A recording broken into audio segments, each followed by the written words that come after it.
Greetings, this is Obi-Wan Kenobi, and I have drifted into the Underworld. The Star Wars Underworld. I have a bad feeling about this. Here we go. We must go to the lower levels. The Underworld. You've taken your first step into a larger world. You're after something. Ben. Since I've started the Underworld, I've met so many great friends. Chris.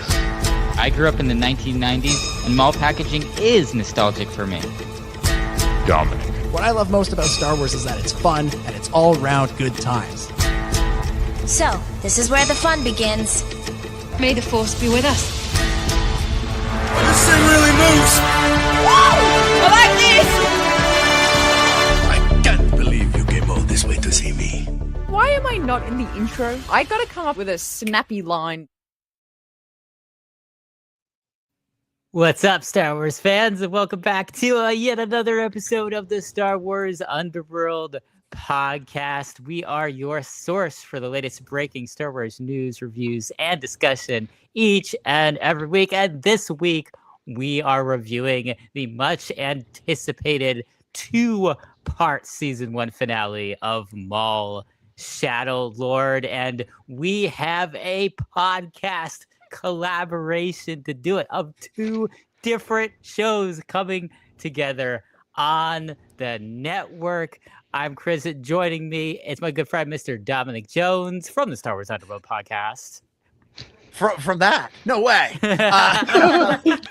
On this show in this economy. Hey, hello, Chris. Hello, Ben. Hello, everybody. It's great to be back, and let me say a belated Happy May the 4th be with you to everybody. I hope everybody had a wonderful Star Wars Day. My favorite part of it was going around to all of my friends and coworkers who are not Star Wars fans and saying, "Don't you have something to say to me today? Don't you have something?" And just watching their faces, they tried to figure it out.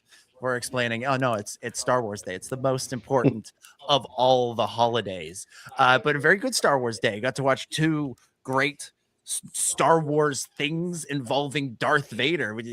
Obviously the Maul Shadow Lord 2-part finale, but we also went and saw Rogue One on the big screen at my favorite movie theater in Toronto, the Fox Theater. So it was a double whammy of Darth Vader awesomeness for this Star Wars Day. So happy Star Wars Day. Cannot wait to break down these two episodes. For Star Wars Day, I had something that happened the day before, the day after, and the day of. The day before, I had a random actor who plays a random character in a random Star Wars TV show yell Ewan McGregor yell out their car window, "May the 4th be with you," as I was walking away. Nice. During Star Wars Day, I had someone who I showed Star Wars 2 for the first time, who I haven't talked to in like 10 years, text me a salute. Nice. And then the day after, I had my mom say, "Oops, it's a day late, but may the 4th be with you." So that was my Star Wars week so far. Absolutely hilarious. Also joining us, also from the Star Wars Underworld podcast, it's Ben Hart, the Star Wars guy. Yes, can't confirm. I'm from this podcast. Even I don't know. Is this a takeover? Or is there people encroaching on our land? Get off our land! No, I'm fine. It's fine. Happy happy belated Star Wars Day, May the 4th.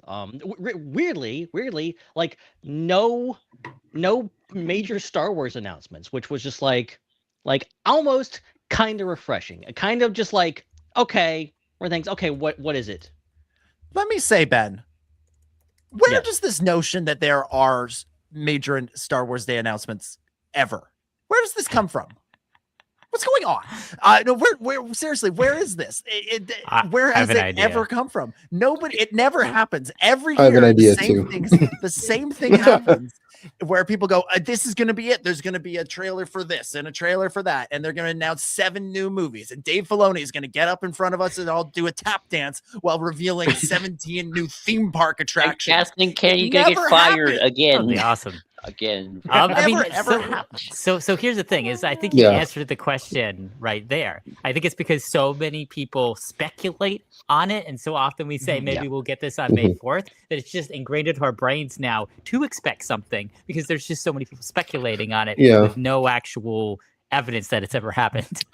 I think it's also most folks like Dom. You had to remind your coworkers. I didn't have to remind mine. Just humble brag. But and my friends, my soccer friends, and everyone. For them, that's the Star Wars Day. For us, it's every day is Star Wars Day. But for them, I think it's the one day they've heard. Like the last time I heard that was a sports podcast, sports radio show. People were talking about, hey, it's Star Wars Day. They're gonna announce some things. So I wonder if it is one of those wider audience things that's kind of seeped in.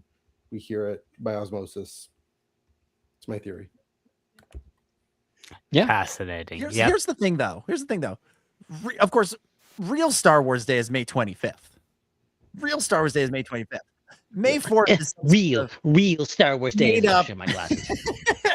Made up pagan holiday crap. We celebrate the real Star Wars Day on May 25th. Sorry, Ben. I didn't mean to interrupt your introduction. Continue with actually, it actually leads. I don't want to spend too much time on this, but like it does lead me to like May the 4th really is like it's for the normies. It's for the people that don't normally like. So I found it very hard to celebrate Star Wars Day or to talk about Star Wars, post about Star Wars because I do that every day. What am I going to do differently on Star Wars Day that I don't do every other day? Whereas, if you don't have a Star Wars podcast, if you don't have a Star Wars page on whatever else, I understand that this is a big day for you. Not to discredit May the 4th, because I think it's fun to just wake up and it's like everybody is celebrating. Somehow everyone is a Star Wars fan today, which is always fun to see everyone do their little shit, thing about Star Wars Day. So yeah, it's fun. Yes, that is correct. Can confirm. Yes, that's what we do as well over here in California. Also joining us from the Eye On Canon Podcast is Matthew. How's it going, folks? Long time no talk, long time no see. Haven't been on this show in a while because I'm hanging out, of course, on the Eye On Canon Podcast. But it's great to be here to chat about a television show that has a great tie-in comic. Gotta shout that out. Shout out Shadow Lord. As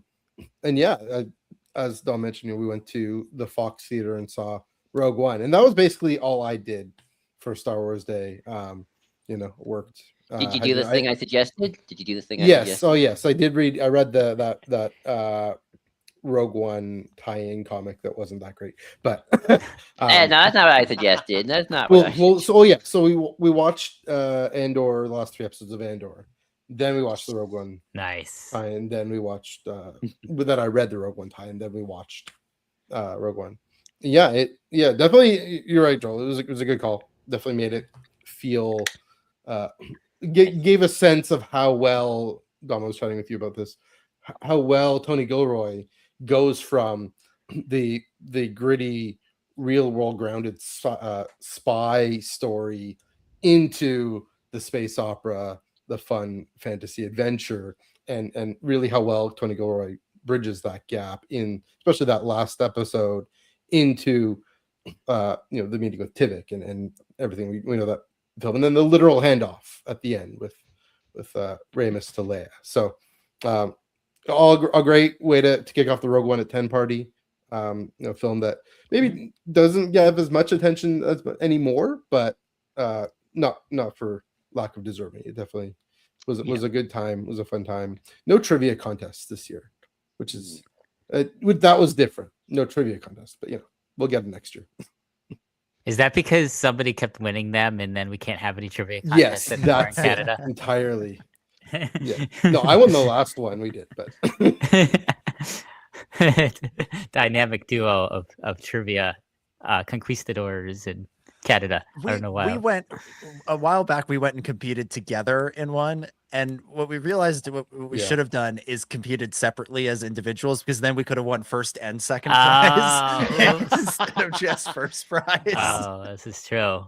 Yeah, see, this is kind of like a stock car racing, which I know that Canadians don't know much about, but stock car You racing. know enough about it. Come on. Concept of like you root for a team and you want like your team to be like first, second, and third. And There you go. yeah. But this adds more evidence to my theory that the number one way to introduce someone to Star Wars is to first show them the Rogue One tie-in comic book, and then watch the last 2 episodes of Andor, and then watch Rogue One, and then watch A New Hope. It's just definitely the best way to introduce someone to Star Wars. Oh yeah, clearly, 100% in that order see, too. And that way, you're not, hitting them with the best thing first either, so that there's kind of room to grow after the comic book. See, you have to start with the holiday special, because the holiday special is proto Andor. There we When go. you look at the holiday special, there are so many themes that Andor just builds on. Like, Don't you get see me little started. Imperial officers infiltrating a Wookiee home, violating their constitutional rights, expecting their home. And it's True. Joel's Connection Corner. Yeah. It's all connected. The people at the bar, at B. Arthur's bar, rising up against the fact they're closing down the bar. That's a good song. It's like Ferrix. Same thing. Yeah, that is also a very good entry point as well. I'm assuming that even non-Star Wars fans have seen that at least being memed. But if not, it is a must-watch. And if you haven't seen Star Wars, it'll be even better. And then that final voice you hear and face you see also from the Eye On Canon podcast. There we go. It's Joel Davis. Hi. For my Star Wars day, I did the podcast by myself because someone went to see a movie without me. I was inspired by our good friend Ben to do a solo podcast, and I think I beat your record, Ben, because I managed to go for 1 hour and 29 minutes and 43 seconds.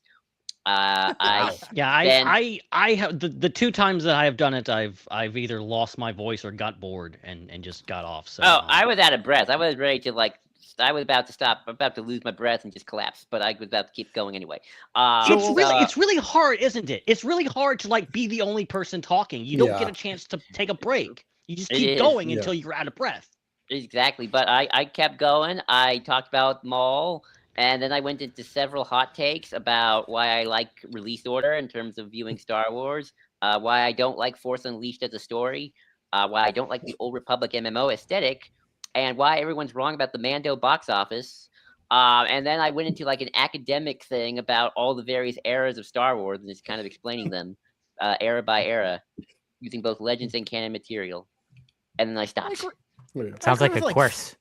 Yeah, I agree with 3.5 of the hot takes there. Almost having, yeah. Joel, a question though about your solo podcast. You said it was 1 hour and 29 minutes and 43 seconds. Yes. Of that amount of time, how much would you say it was over or under 50% did you spend talking about Rada the Hutt's abs? Because that, I believe, is a requirement for all solo podcasts on the Star Wars Underworld Network. I'm afraid under. I did not talk about those abs. Otherwise, it's just wasted airtime. Okay, I know. Dare you, sir? I know. I want to know about this alphabetical order. I kind of figured it out, and I did realize, by the way, alphabetical order. Inside joke. Before you go, when I talk about what order to watch Star Wars, I always say the cop-out answer is whatever you put on TV and whatever someone gets attached to. I don't care. It could be release order, chronological, and then I always joke alphabetical. But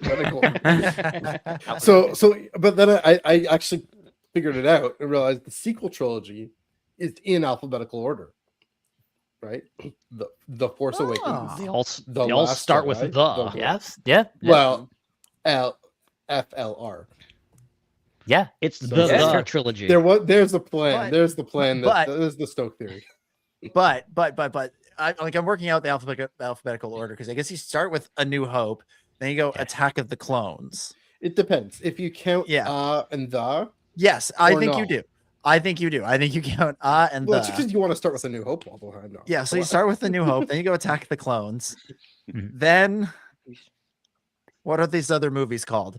And what is the alphabet? Then I think you jump to Return of the Jedi. Then Revenge of the Sith. then QRSTS, so Solo. I think we only And count then- the saga stories. And then you get into the and so it's The Empire Strikes Back, The Force Awakens, The Phantom, the LMNO, The Last Jedi, The Phantom Menace, The Rise of Skywalker. So Phantom Menace is you're going from Phantom Menace to Return of the Rise Jedi. Skywalker. Return of the Jedi. And then Return of the Jedi would But be no, Return of the Jedi has to go before. That's before Rise of the- Skywalker. But it's All right, not somebody the Return needs to of the Jedi. sign It's Return up. of the Jedi. Somebody needs The Empire to Strikes Back, but it's sacrifice not the themselves. Return of the Jedi. I wanna so that's see actually someone's pretty first decent. reaction to And you know what? watching Star Wars like that. We can throw in soon in about 2 weeks' time. We'll be able to throw in The Mandalorian and Grogu. So, true, yeah. so it would be The Empire Strikes Back, The Force Awakens, The Mandalorian and Grogu. Then the Last Jedi, The Phantom Menace, The Rise of Skywalker. What an Yes. order! Best Yeah. order. And why not? That's wild. Why not? Yeah, It's that more works. interesting. It's That's more work. interesting if you don't have the count A and the, because then you have to start with Attack of the Clones. Yeah, I Also- suppose. Also, apparently, if you go by that list and we don't count the anthology films, then Return of the Jedi, Revenge of the Sith, and Rise of Skywalker all kind of are in the same little camp, and I call those the Palpatine movies. So you kind of get the Palpatine movies all in one go. There we go. The Palpatine trilogy. Mhm. All right. I On think that note, I think we should, Chris. I think we should very quickly. Gee, plug it's a some things, shame and we then- don't have anything to talk about tonight other than Then this. we can dive into these episodes. All 'cause, right, all right. If you're, we've if wasted you're- enough time on whatever that was.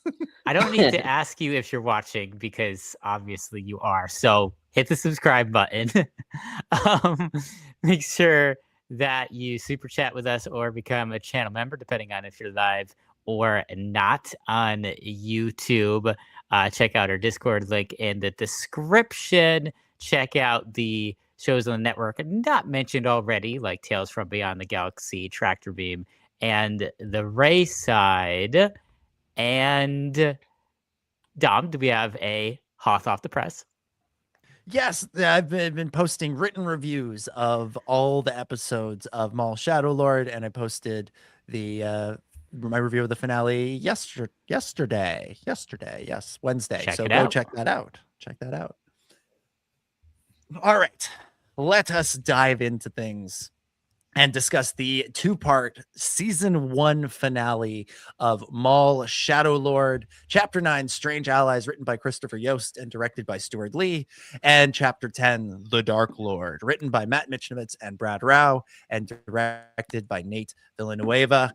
Ben, one final time for season 1 of Maul Shadow Lord. We're going to throw it to you first. What did you think of this two-part bonanza of Star Wars? Yeah, so first of all, I feel the need to explain my perspective on this episode, especially leading up to this. And Joel can attest to this because he was involved in this. Because Joel Davis, when was that? Like the week It it was like a premiered week or before? I think it was the week before the premiere. I think. So Joel sends me a link to Reddit. The Reddit post has every single character poster from Maul Shadow Lord linked in there, and actually did some digging, and it was on the Disney Wiki for the Maul Shadow Lord, the listing for Maul Shadow Lord on the Disney Wiki. Somebody at Disney pushed the wrong button. So all of them, the Imperial Officer one, the Dryden Voss one, the Dark Side, a Devon one, and also, of course, the Darth Vader one. All out there, all to see. I have them on my phone. And that was wild to get because obviously, I loved it. I wasn't bummed about being spoiled because it was kind of it was well known that okay, Vader seems like a safe bet to show up in this show, but spent the entire season, especially on this show, not wanting to mention Vader at all. I'm like, I don't want to spoil this for anyone. Same. I don't want to even bring up the subject. And then going forward, I'm like, okay, well, how big of a role is he going to have in the finale? Would they give him a character poster for just a 1-minute scene at the end of this episode? How are they going to do this? And then to finally get to this episode and see, you know, those final moments of that first episode and be like, okay, they're doing this full on, because I genuinely was like, how are they going to do this? Obviously, we know season 2 is coming. How do you end season 1 with Vader and make it to the point where you're not peaking early? And I think what they're setting up here is amazing, but also just the what's in these episodes is some of the best Star Wars in animation, some of the best Star Wars period. I think it's really just masterfully done. How they treated Vader, how they do with the characters. So shocking to see so many what has become beloved characters. R.I.P. Spybot, R.I.P. All those guys. We even lost Brander Lawson, which kind of surprised me.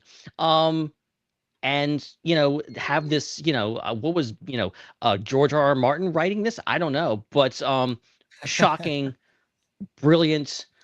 I can't say enough about how amazing these episodes were. Stunningly, some of my best, like the whole fight over the pit of acid is probably one of my favorite Star Wars action scenes of all time. Like, truly, just incredible. So, yeah, I liked these episodes, if you couldn't tell. I got that impression, Ben. Yeah, well, we're definitely, obviously we're going to touch on all of that as we go. Joel, let's go to you next. What did you think overall of these 2 episodes? Much like Ben, I also knew Vader was going to be in this. I had to pretty much just sidestep it every time me and Matthew talked about it. Where I'm like, well, this is why I think it could be, and maybe this is how it could work. I honestly didn't know what role Vader would be in the show. I just knew, like, okay, she's coming. Is it going to be big? Is it going to be small? What's going to happen? But no, these 8 episodes were, harsh, man. Like, we lost all of Maul's crew. Like, when Spybot especially, just, that's the saddest death, right? Can we all agree Spybot, the saddest death? Yeah. Like, just, he goes, devastating. Master! And he's just like, no, Spybot, he was the good boy. He was Maul's good boy. Good boy to Maul. And then, like, Rook Cass, like, I was a little shocked by just how unceremonious he went out. Like, he's been like this punk rock goth, Mando, and he just like zoop goes into the forest, and then you just kind of hear the crunch, and like, oh god, and then just Vader shows up. That was amazing. I'm loving how Devin has fallen. These are like some of probably the best turns to the dark side on screen that feel very believable. They feel like she's in the right place right now, kind of like Osha at the end of Acolyte, where it's like they're on the dark side. How far are they gonna go? I don't know. She's definitely mad. She definitely wants revenge against Vader. Is she gonna start unaliving the younglings anytime soon or something? I don't know. We can get into that as we speculate. Lightsaber fight was amazing. Vader was amazing in this. This is the most Vader we've seen Vader on screen. This is 100% Vader at his most Vader-y. I put in the notes, by the way, something Filoni said we could talk about later. And yeah, overall, just a great season of Star Wars. I think this is probably the best first season of any of the animated Star Wars shows to date. I think it's consistent. I might agree with that. It's strong. Yeah, I don't think there are any real lows or just like what's. I'm not ready to compare Maul Shadow Lord to the other shows, and like I'm almost like not sure how when you compare something like Maul Shadow Lord, which could be 2 seasons, and then Clone Wars, which is 7 and a bajillion episodes. But no, this is gonna be up there. It's gonna be up for sure. And wow, what a finale! What's some Star Wars? Absolutely, Chris. Let's get your take overall on chapters 9 and 10. Well, first of all, I was wrong, so that was nice. Joe did an amazing job of faking me out and making me think that Devin could not fall to the dark side, and that she was, passing every test. And I think that's brilliant. Like, I think that it's brilliant that instead of doing what they've done with other characters like Anakin Skywalker, where there's a lot of foreshadowing of their fall, they did kind of make us believe that she she was impervious to this, by making her always choose the right moral decision at any point where she had to make a decision. She was not really shown to consider much of what Maul was throwing out there. But I think it was brilliant to show that, sometimes on the outside, a break in someone's worldview is sudden. Like it's not necessarily a bunch of small moments and small decisions and slowly creeping towards another view of reality and another sense of morality.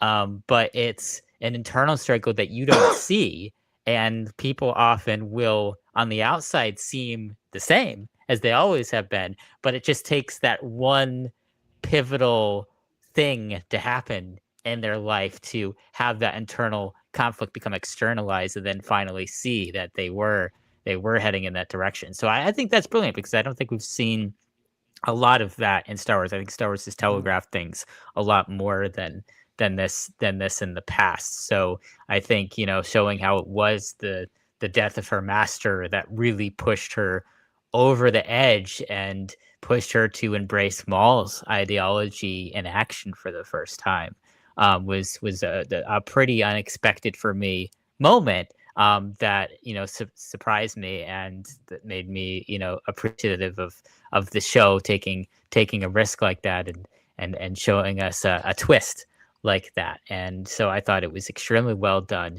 I agree with what the others have said about how the season's been an incredible first season, how the action in this episode is some of the best action sequences that we've seen in Star Wars. And I love the way that Vader has been portrayed so far in this show. I love the way that they've animated Vader's movements and how iconic and to his personality his movements are. You just could tell it's him. Like, if he was in a completely different outfit, you could still know it was Vader by the way that he's moving, which I think was a really, really cool attention to detail, to have him move so differently than the other characters, and so much like Vader and other shows and movies. So very incredible finale to the show. Really and strong first season, and there's just so much momentum going into season 2. It's going to be so anticipated. Yeah. Oh, most definitely on that. Matthew, let's go to you. Your overall thoughts on these 2 episodes. Well, first off, Joel, you succeeded in keeping me in the dark. Well done. It also demonstrates why I'm so spoiler averse, because I thought Vader might come up, but there being discussions about it on our different podcasts. But when he steps, the breathing, and then he steps through the fog, my jaw actually hung out. It was that reaction right there. A few frames back, but that reaction there was precisely what they're going for, and precisely the type of emotional experience of Star Wars that I live for. And then even watching it again and again, I would start smiling at how beautifully it was done, how perfectly it was done. Vader's hard. Vader's tough to use, because you want to use him sparingly, you want to use him right. Brought him in the end of Rebels season 1 and Rebels season 2.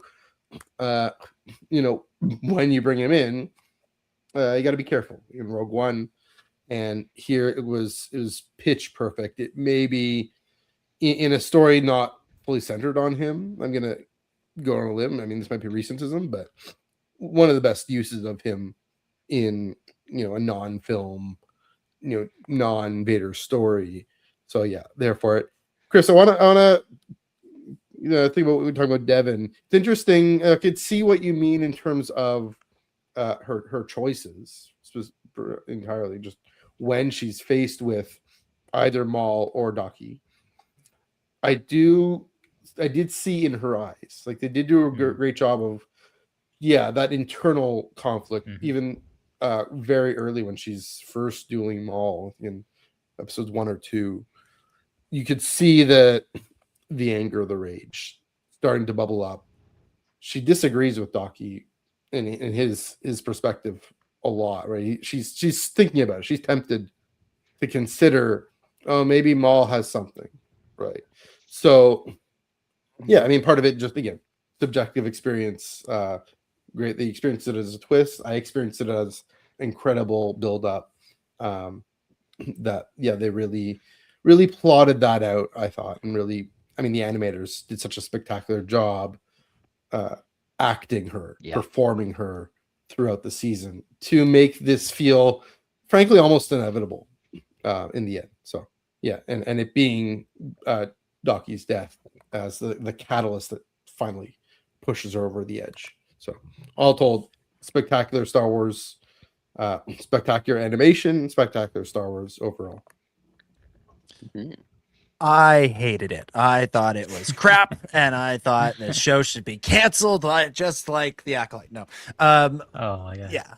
As everybody has said, I think these 2 episodes, it's hard to think of a better way to end this season.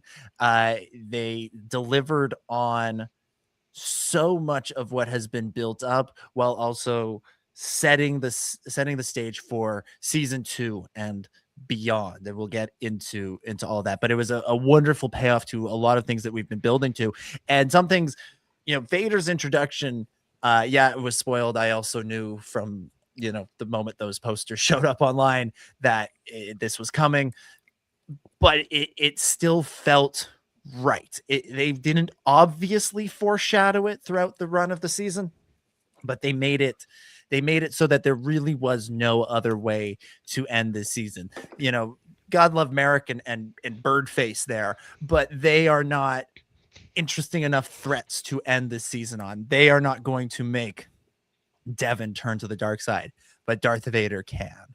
And it also is delivering on something that people have been asking for since 1999, which is what would happen if Darth Maul fought Darth Vader.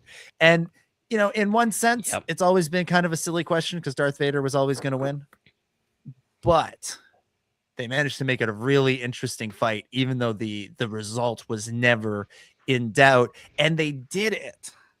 They did it so perfectly because they walked that line between just doing the fan service, let's put these 2 together and see what happens. I'm sure there's dozens of fan films that imagine this exact scenario. We got comics that do this too. We got comics too, and stories and everything, and all at the same time. It was all in service of this larger story that they've been telling for the entire season. So huge success in that way. Let's stick with Vader because I think this is kind of the headline of the episode. Chris, I'll go back to you for this. What did you think of how they pulled off having Vader and Maul, 2 characters with very distinct but very specific fighting styles, face off in a way that mattered to the story?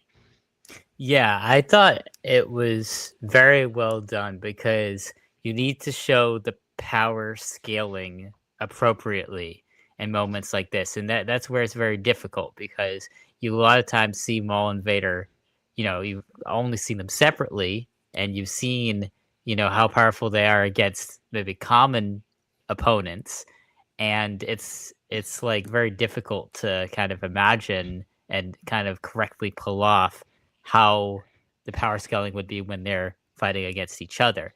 The thing that I really like about how they contrasted Maul and Vader's fighting styles is that, Maul is very erratic in his fighting style. Like he could move any which way at any moment. He can go back and forth between using a single-bladed lightsaber, a double-bladed lightsaber, or 2 single-bladed lightsabers. He has, martial arts in his fighting style, although that's diminished a lot, I think, since he's become a partial cyborg. And he uses the Force somewhat, but he's still pretty physical and hands-on, I think, in his fighting style. I think it was very interesting to see that contrasted against pretty much the opposite things with Vader. Vader was very stoic.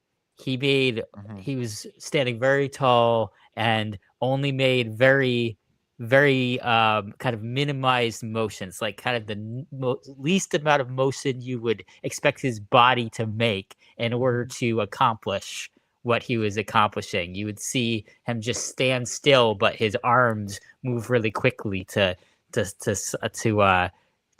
meet someone's lightsaber. You would see him use the Force a lot instead of attacking physically.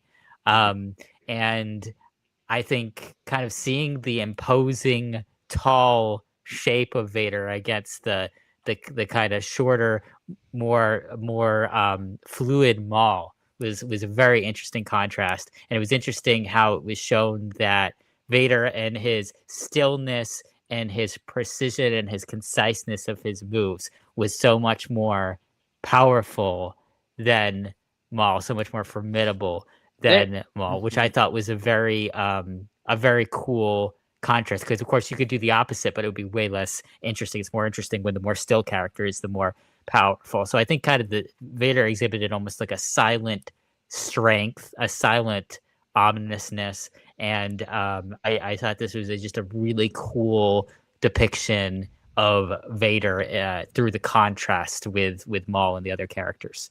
There's actually, it's funny. I've read, I'm going to go a little tangent, but let's get to the point. So someone on Tumblr saw, funny enough, something you posted, Ben, a couple of years ago, of who would win a fight, Chimere or Maul. And he actually did a breakdown of why he thought Chimere would win. And I think it's kind of the same weird reason that Vader won. Because here's the thing. Maul was trained 100% in the ways of the Sith. As we know from as a young teenager by Sidious. Where his argument was why Chimere and Vader would win, because Chimere and Vader were both Jedi. They were able to kind of take those techniques, some of those patient skills, those kind of like, hey, don't be too erratic all the time of being a Jedi, and implement them in their fighting style and their thinking and their tactics.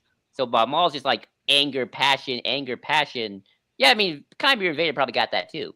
But they're also kind of got the patience and kind of more the hold your ego of the Jedi in there. So they're kind of mixing Jedi and Sith techniques, while Maul's just using his Sith technique that Sidious probably taught him, because Sidious only knew Sith techniques too, because he was never a Jedi. So I think it's this interesting thing of Vader both being a Jedi once upon a time and Anakin, but also taking what he learned in sword fighting and whatnot, but also and going up against Maul, who only kind of knew the more erratic Sith behaviors, which I think is interesting. And that's kind of my own headcanon to why Vader's winning that battle, because I think Vader, in a weird sense, is still using those Jedi skills, even if he's doing it subconsciously or not. You can't ever truly let that. You don't ever lose the teachings, even if you say you reject them. Yeah, I mean, it raises the tragic irony of what this means for Maul's character, right? I mean, first of all, how many lines of dialogue does Vader have in this? 0. That silent strength, Chris, you mentioned. The tragic irony of what this means, what we saw in the episode 8, that vision, and how much Maul is still consumed by the fact that he's the replacement, or he was replaced. He was cast away.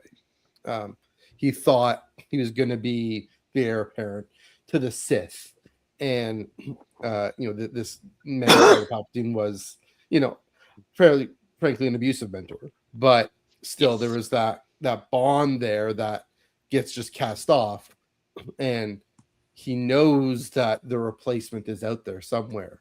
Well, where's the replacement? It's right there.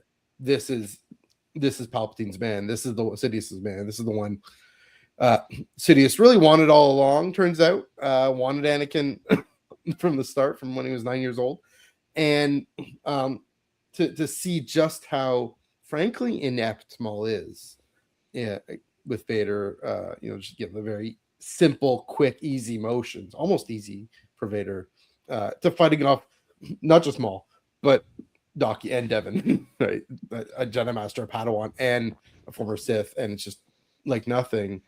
And again, just how, you talk about power scaling, right? So Maul, even with the Inquisitors, he's able to handle them fairly well, but against Vader, there's no chance, and it really serves to push Maul into reinforce for him that he's got to just go off into the underworld. He's like Sidious tells him on Mandalore, you've been replaced, and not about Dooku, but really ultimately about Vader. Right. Well, yeah, and I mean, go ahead, Joel. Go ahead. I was gonna say I also just love how, because I think it's interesting about Vader's fighting style, especially when you watch just the original trilogies. Like Vader doesn't really move.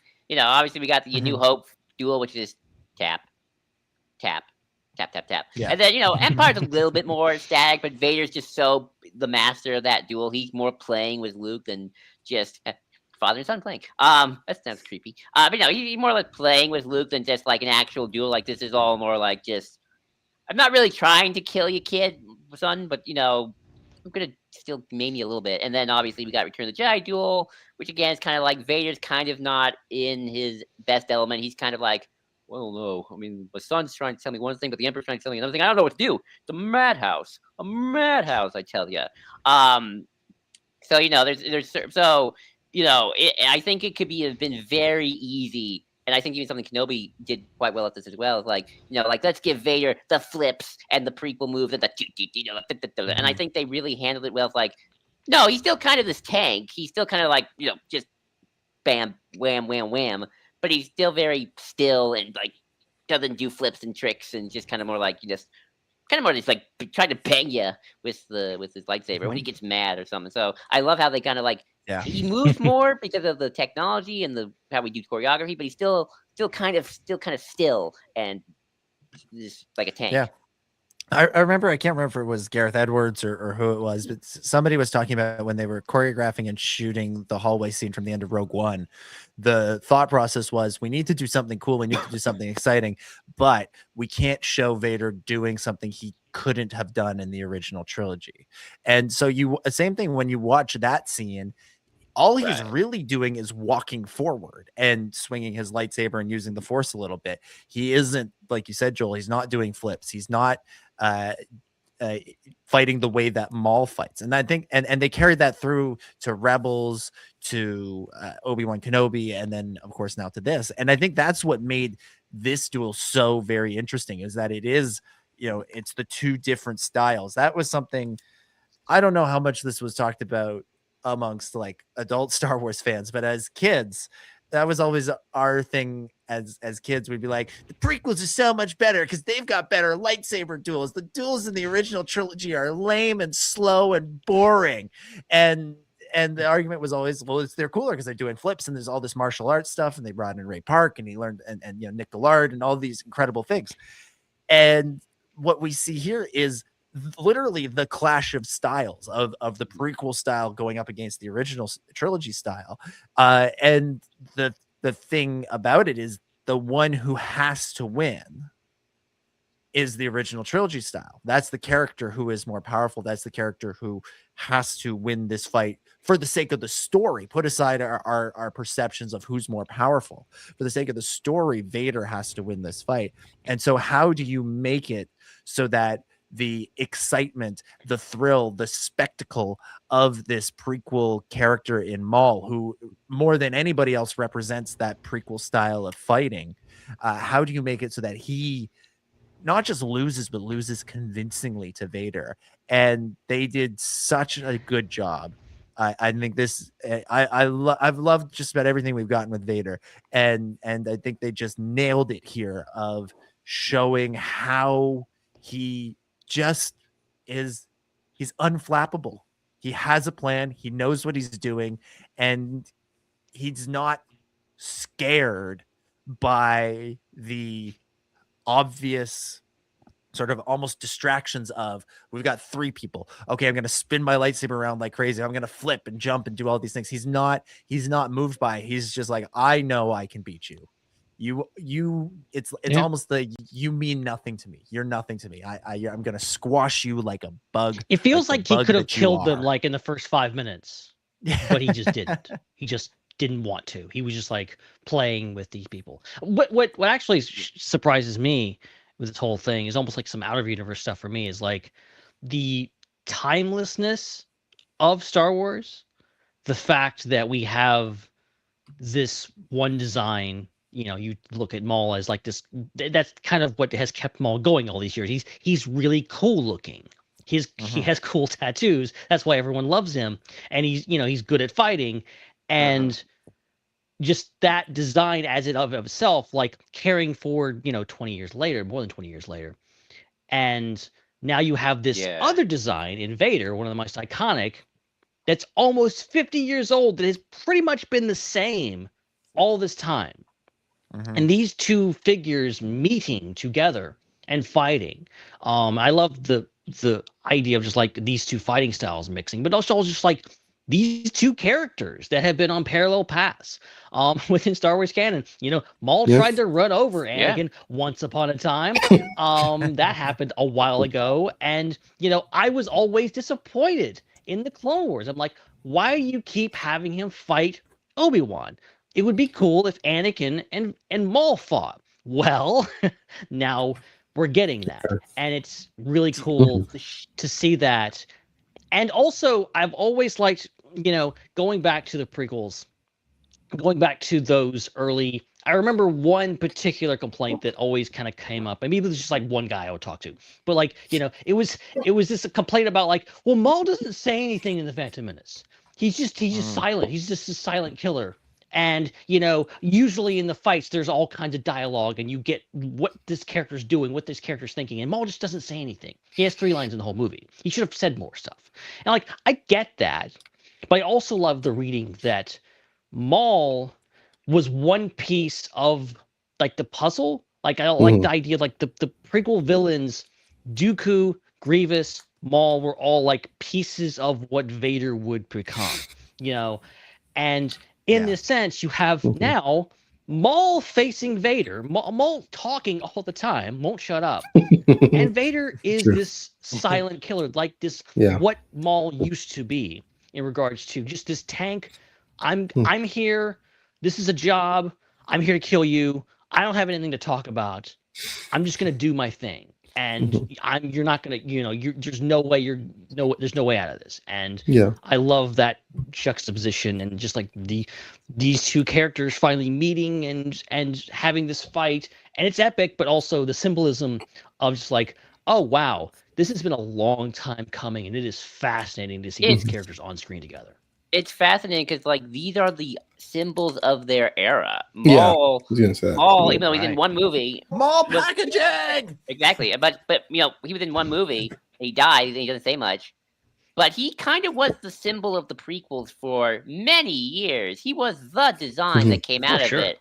I mean, Joel, go back and look at that Phantom Menace 3D re-release poster. That looks like that's a Darth Maul movie. That's like, never mind the fact this guy's on screen for like less than 5 minutes. That looks like a Darth Maul movie that they're selling. Exactly. I mean, we always thought he was the Phantom Menace, even though it's really Sidious, but and then Vader, obviously he's the symbol of Star Wars, kind of in the grand sense of the word. But if you just want to compare it to eras, like he is the original trilogy's big design that everyone loved and was powerful at the time. I should say, if you just compare New Hope to Phantom Menace, Vader gets a little bit more meat on the bone of his character, at least initially, with the backstory and the connections to the father and whatnot.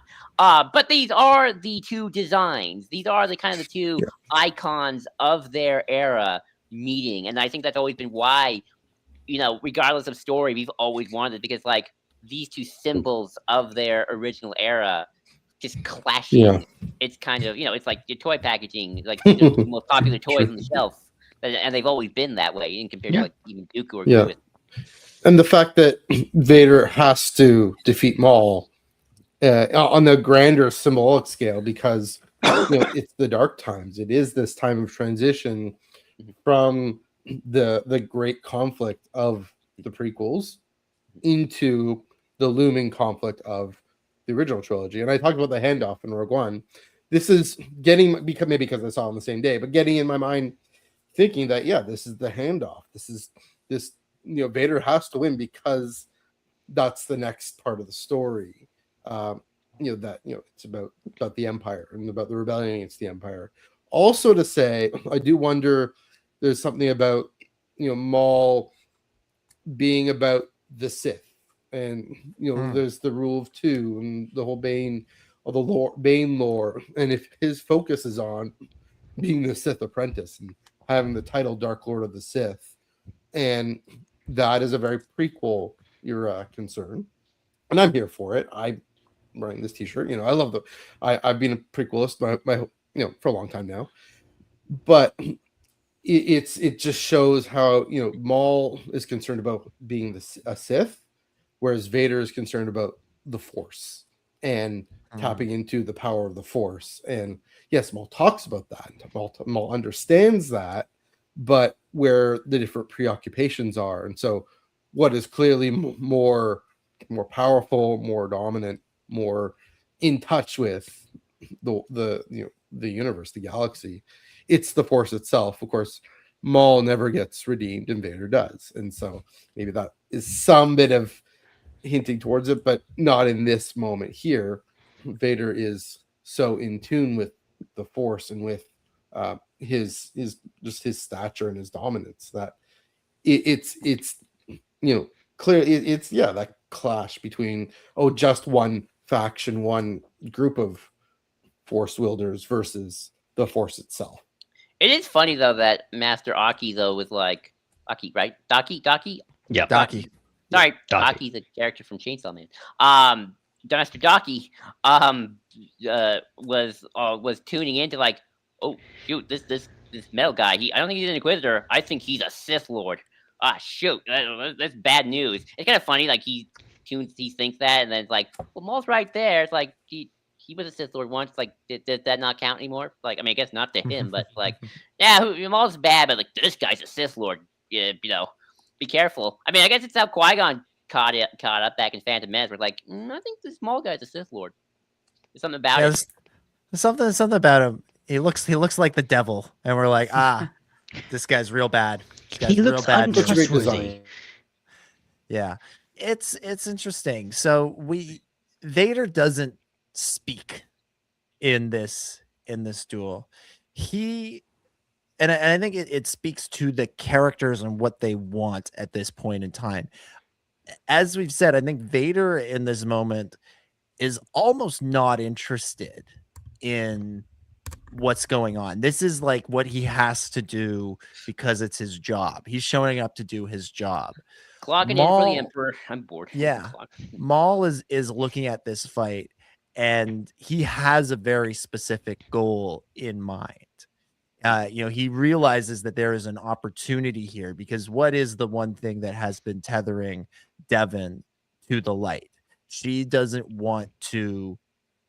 Her connection, her loyalty, her relationship with her master is such that even if she likes what Maul is saying, even if she kind of agrees with what Maul is saying, even if she doesn't want to admit it, she is never going to abandon Master Ikodio Daki. And so the only way that Maul has come to this realization, the only way to get her to come to join him on the dark side is to remove Daki from the equation entirely. So that is now Maul's goal. And so he steps away from the fight. But before he does that, there is a moment where Devon is fighting Birdface, and Daki and Maul are taking on Vader together.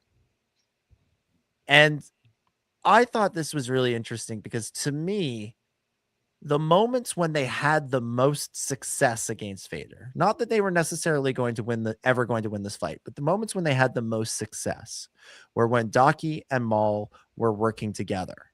It was light and dark working together in something you might even call balance. and they were having some success against Vader. But the nature of the dark side is such that it can't accept this. It has to be more powerful. And Maul thinks Devin is the key to him becoming more powerful. So he steps away from the fight. And that's when Daki is on his own, left to face Vader, and he can't survive it. But I did think there was a moment there that neither of them could appreciate, but I think we as the audience can see it, that there is, if these guys could figure out how to look past the narrow dogmatic views of the Jedi and the Sith and appreciate the larger view of the Force, then maybe they had a real opportunity instead of, continuing to fight amongst themselves as much as they were fighting against. I mean, I push back against the light and dark being equal as balance thing, and I actually don't agree with the dogmatic view of the Jedi, but me, I'm someone who thinks that George never intended the prequel Jedi to be bad. But I do think it is interesting that seeing Maul having I think if anything, it's more Maul thing of there could be potential in Maul as a good guy, right? There's so much there that Maul could be a good person. You look at go ahead, sorry. Oh, yeah, I was just gonna say, you look at his motivations, they're good motivations to just not make sure that anyone gets hurt by Sidious ever again. However, of course, Maul is actively hurting this other kid to be his apprentice. So, it's kind of funny we're all talking about Devin falling. Maul kind of is gaslighting and manipulating her. I mean, Maul pushes Master Daki into Vader, and he's like, "I'm out of here. I'm going to pretend like." I was there to fight, but he got slain. But it's there are potential for if Maul could just let go of the revenge part and the killing part and the doing bad part, your motivations are good, but your actions suck. Well, I think this is jump in, Chris. Jump in, Chris. So you've been quiet for a minute. You jump in here. Yes, I think that something that storytelling has kind of warped our brains into thinking is that in order for a villain to be a villain, their intentions must be evil. And, I think the vast majorities of villainous people, realistically, it's not their intentions that's the problem. It's how they go about achieving them. I mean, even look at Sidious. He just wants peace. That's what he wants. He wants a peaceful galaxy. I mean, it is great, but his way of achieving that is unlimited power. So there's these good intentions, in a lot of characters, but they're still very villainous. So I wouldn't be so quick to. I think if anything, it makes Maul more of an anti-hero character, more of a character that you kind of can root for in a protagonist way because you agree with. Some of the things that some of his intentions, but again, ultimately the show and a lot of Star Wars is about showing that it's how you go about it. That's the issue. Now I want to kind of get back to that kind of moment with Master Daki and Maul switching from fighting alongside Master Daki to fighting alongside Devin. I would have hoped, as someone who has the bird's eye view as the viewer, I would have hoped that Devin would have the foresight and the insight and the maturity to see that it was not really Vader or the Empire or Sidious indirectly that killed her master. It was Maul.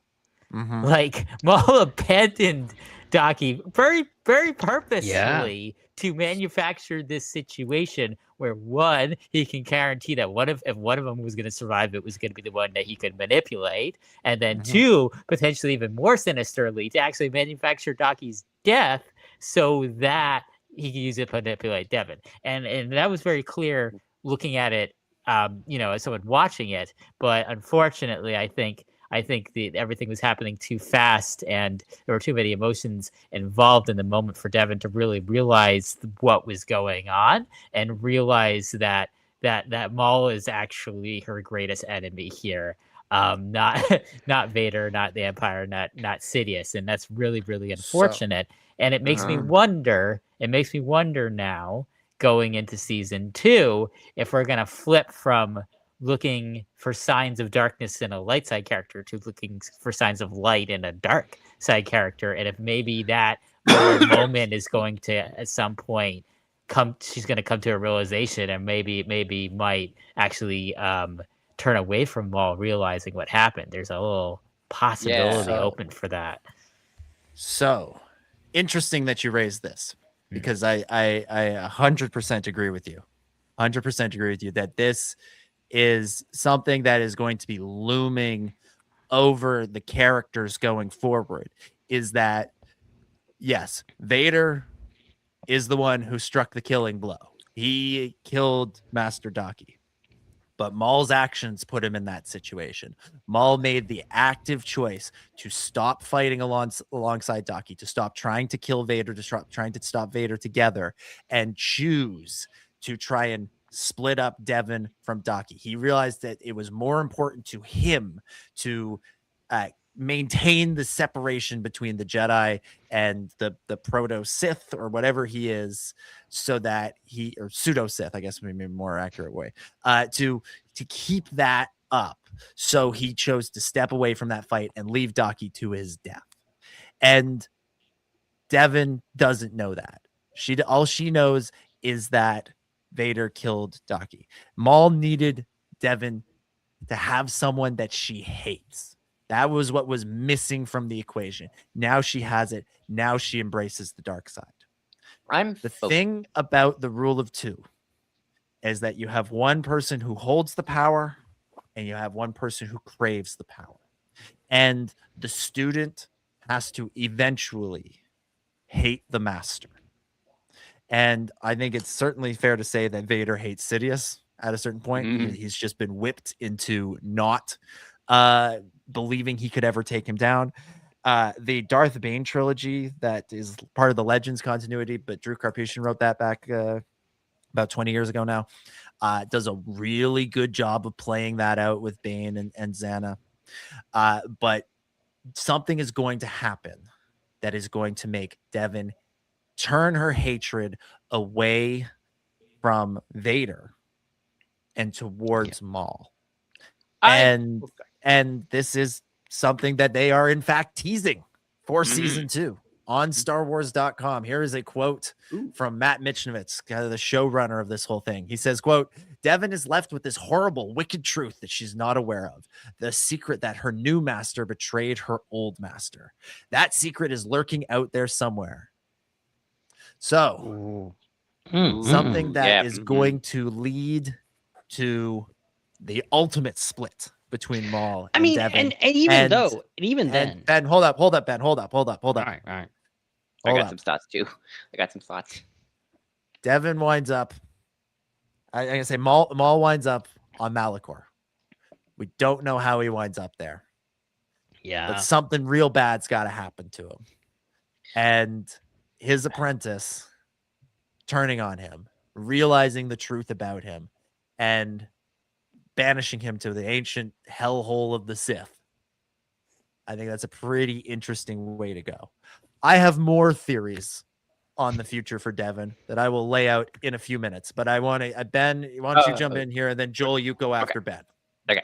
All I wanted to add is, like, you know, it's no secret. Like, that is a secret that Devin doesn't know, that like he force pushed Daki into it. But, like, it's also not a secret at all that, like, this whole shebang, the whole reason all these characters are in this position in the first place is because Maul came to Janix to A, do crime stuff, and B, to recruit her to be his new apprentice. He's been manipulating her and grooming her this whole time. And if he hadn't done that, everyone would have maybe survived and been okay. So, like, this is all on Maul and her, you know, like, using him to, you know, be trained and to go against Vader. Fine. But I think all it's going to come to head, and she's going to be like, oh, okay, this is actually all of your fault, kind of. Yes. So, Joel, let me jump one thing in here, and then I'm going to go back to you. This is what I was saying earlier about them working together. Balance is not, I don't think balance is light and dark necessarily like, oh, equal 50-50, whatever. Right. It's people understanding that everyone has different things to offer. And if we work together, we can achieve things. It's when we act separately, that's when we fail. And the dark side is what makes you choose to act separately. It's aggression, it's selfishness, it's hatred, it's fear, it's anger. That's what drives Maul. That's where he steps aside. And that's where the balance breaks. Joel, take it away. I'm going to be very curious to see how well Maul can string Devin along when it comes to what his plans are. Because, like, right now, she's running on adrenaline of, I hate Vader, I want the Empire gone, blah, blah, blah, blah. And Maul's like, great. Love that for you, kid. Now, here's an orphanage. We got to burn it down and all the kids inside because it's part of the plan. Can you go burn it down for me? Because, and this is the thing I've always kind of complained about when it comes to Anakin's fall to a little bit of like how quickly Anakin's willing to just go and massacre everybody so quickly after he goes from "What have I done?" to Palpatine going, "You must attack the Jedi Temple and everyone in it. Yep, including the younglings. You must strike them down too." And he's like, "Okay, gonna strike down the younglings." And young rave up. Bam, bam, bam. You know, I've always kind of, if I had like my rewrite Revenge of the Sith, I would have actually had Anakin just go straight to Mustafar because I think he's willing to kill the Separatist leaders in cold blood before he's probably willing to go with the kids, at least at first. And with Devin, well, I guess it depends on how much of a time jump we get in between seasons 1 and 2, and I have lots of theories and thoughts on that because of what I know about animation production and whatnot. But I am kind of curious of like, okay, how competent is Maul going to be at manipulating Devin moving forward now that he's got her? How much is Devin, just as a person, still have enough moral clarity to like, if Maul says kill Riley, will she do it? Will she hesitate? Will she like? Yeah. Riley didn't do anything. Why we gotta kill Riley? Just do it. Or just do it. But Maul goes. Yeah. And Maul's also going to try to build up this crime empire, and like Devin could be like, what does any of this have to do with taking down the Empire? Okay, what are we doing? At this point, I feel like we're just doing some weird vanity project of yours. And, I'm going to be very curious to see how well Maul handles keeping Devin on side when he starts asking her to do more and more just objectively terrible things, even if it's like destroy the Empire and destroy Sidious and whatnot. I mean, I don't think he's obviously not going to ask her to do those kinds of things early on. I hope not. It's still going to be there's more grooming that has to take place. For that to happen, for that to be possible. Because like you said, with Anakin, it was pretty quick. She's gonna have to get convinced, that actually this needs to happen, or maybe he'll trick her into doing something, and it turns out, oh, you've done this terrible thing on your conscience. And we're speculating a lot now, but I mean, she still thinks she's in the right, and even if with her rage.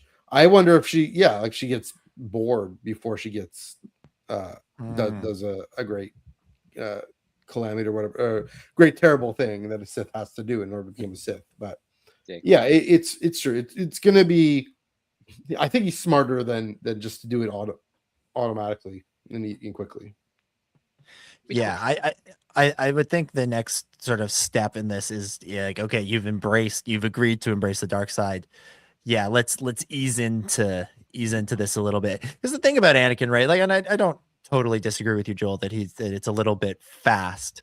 But the thing with Anakin is he's been distrusting and pissed off with the Jedi for a long time. We've seen that he's capable of extreme violence with the way he goes after the Tusken Raiders. So it's less of a leap than it might be for somebody else. With Devin, she's like, yeah, bring it on. Let's do the dark side. They got to kind of like work their way up. And Maul has to convince her that, yes, the goal is going after Sidious. That all of this is building to that.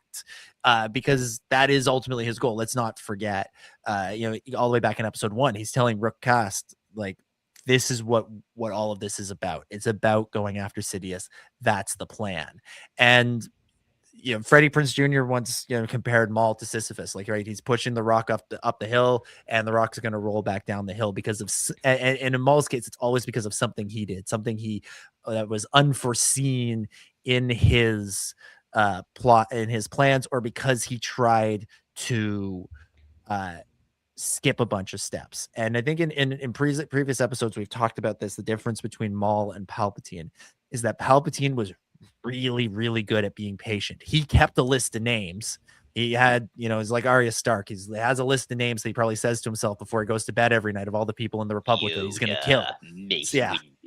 Exactly. He's running through all of them.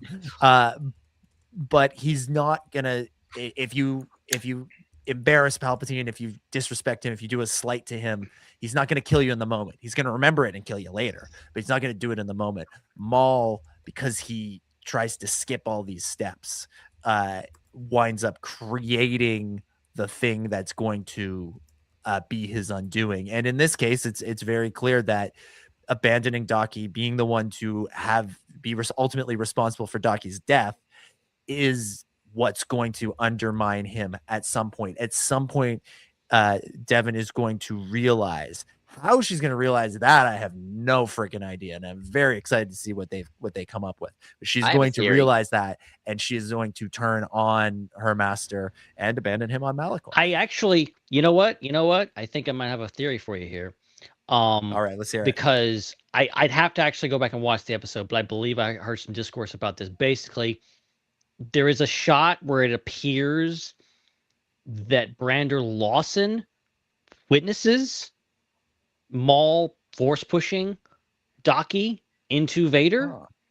And of course, Brander Lawson dead, obviously, but also walks off into some smoke, and we never actually see his body. So I've heard plenty of discourse to say that, like, maybe Lawson is not dead. Actually, he's maybe captured, and he'll show back up at some point with that little nugget of truth. We're watching a show about a guy who got cut in half, was actually dead until George decided, you know what, let's bring him back. I don't care. Yeah, do it, Dave. Do it. This Savage guy ain't doing it for me. Yeah, I mean, but no, like a couple of shots to the chest, that'll do you in. Not even the chest. What the upper shoulder? I'm convinced he's still alive. The one kind of timeline quirk, again, this will be a massive time jump, because we know, just plotting it out, right? We know Maul has to be on Dathomir at some point. But 6, 7, 8, 9 years after this, he has to on Dathomir. We only see him on Malachor, 18 years after this, 17 years. So it's when, again, that question of the time jump. I mean, does Star Wars do a time jump like that? The only time we've seen it, is the very end of Bad Batch with Omega, right? That kind of time jump. So I don't know. I do wonder if there's something else in store. I do also wonder. I mean, the real question for me then is when Kira shows up in this, right? If she shows up, because does she have more of a part to play in dumping on Malachor? Who knows? Yeah. I'll just say, and this is probably more end speculation. I know we're kind of going over the place. I'll just say this right now because it's a good time. So my prediction of how the show has been made is they ordered 20 episodes. They are dividing. Oh, hi, Dominic, in the background. Look at you. I hope you're hearing all this. So they ordered 20 episodes. Easy. That's okay. We're dividing it into 2. And that's why I'm more convinced this is a 2-season show. And when we get to the season 2 finale, it will have a lot more what I would call finality to the story.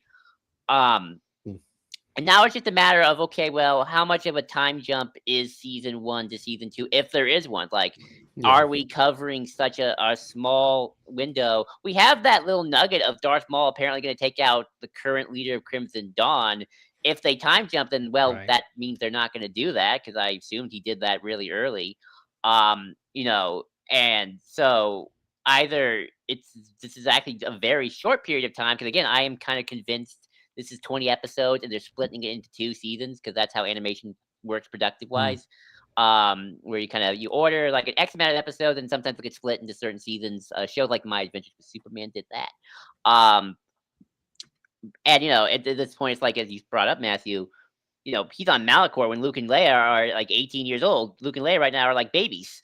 So either Devin's with him for a very long time, Or the harder truth is this isn't going to cover that much of that, and it's more just Maul becoming the Shadow Lord, and that's it. And Kira's like what, probably 10 still. Han and are 10, like they're not adults yet. Yeah. No, they're not. So not super- unless it gets Well, to season 3 and they get another 20 episodes, which is possible. I'm not saying it can't, but I am kind of convinced as of now the Devon storyline probably goes up to season 2, and that's probably where their finale really hits. And also, Matthew, you brought up Dathomir, which reminded me of the fact that I believe, if I don't correct me if I'm wrong here, that Maul throughout all this possesses the Darksaber. He has it in his possession, and Rebels shows us that it's on Dathomir. Dathomir. So we can assume, because he doesn't have it in Clone Wars in season 7, and he doesn't have it here. So we're assuming he's like gone to Dathomir and stashed it there, just so nobody will take it from him, I guess, and rule Mandalore. So like, I'm curious, like, is that going to figure into season 2? Or are we going to actually see them on Dathomir? We know that in Solo that, he seems to be established on Dathomir. Very curious to see how that plays out. But that just reminded me of like, oh yeah, he has the Darksaber still. Is that going to come into play at some point in this show? Yeah, it's going to be fascinating to see. With Filoni moving into his position as Lucasfilm president and kind of the overseer of all of this stuff, unlike say the Bad Batch, and this is not a dig at the Bad Batch, but the Bad Batch, I think, was let's tell some really cool stories with some really cool characters in the Star Wars universe, and let's have a ball doing it. Project Necromancer, though. Yeah. It factored into things, but its main purpose was we're telling the story of Hunter, Omega, Tech, Wrecker, Echo, and Crosshair. That's our goal. I think this story is going to factor far more into the future of Star Wars than we are considering right now. And the comparison has been made between Devon and Darth Talon. They are both red-skinned Twi'leks who have turned to the dark side. Eat more leather. And I don't think they're going to embrace the full Talon like costume and they did it with Ahsoka. Dang it, George was. They shouldn't have done it with Ahsoka. I'm kidding. Hot Toys shouldn't do it with Ahsoka. No, I'm kidding. But that was a character that George Lucas liked the look of that character. He liked what he saw, and he wanted to take that character and create new plans for it. And it's been widely reported that his plan for that character was to make her Maul's apprentice or his number 2 and have them be the main villains of the sequel trilogy. And that Maul and Talon together kind of would have played a similar role to Snoke in at least episode 7. They diverge off. Before this show premiered, Dave Filoni said to StarWars.com, he says, quote, "Maul is a character that's our responsibility. George Lucas and I had some talks about Maul over the years and what his plans for Maul had been. And so I felt it was honoring that future that we were going to have and finally bringing some of it to light." So obviously Maul dies in Rebels. His story is over. But Devon's story needed to be over.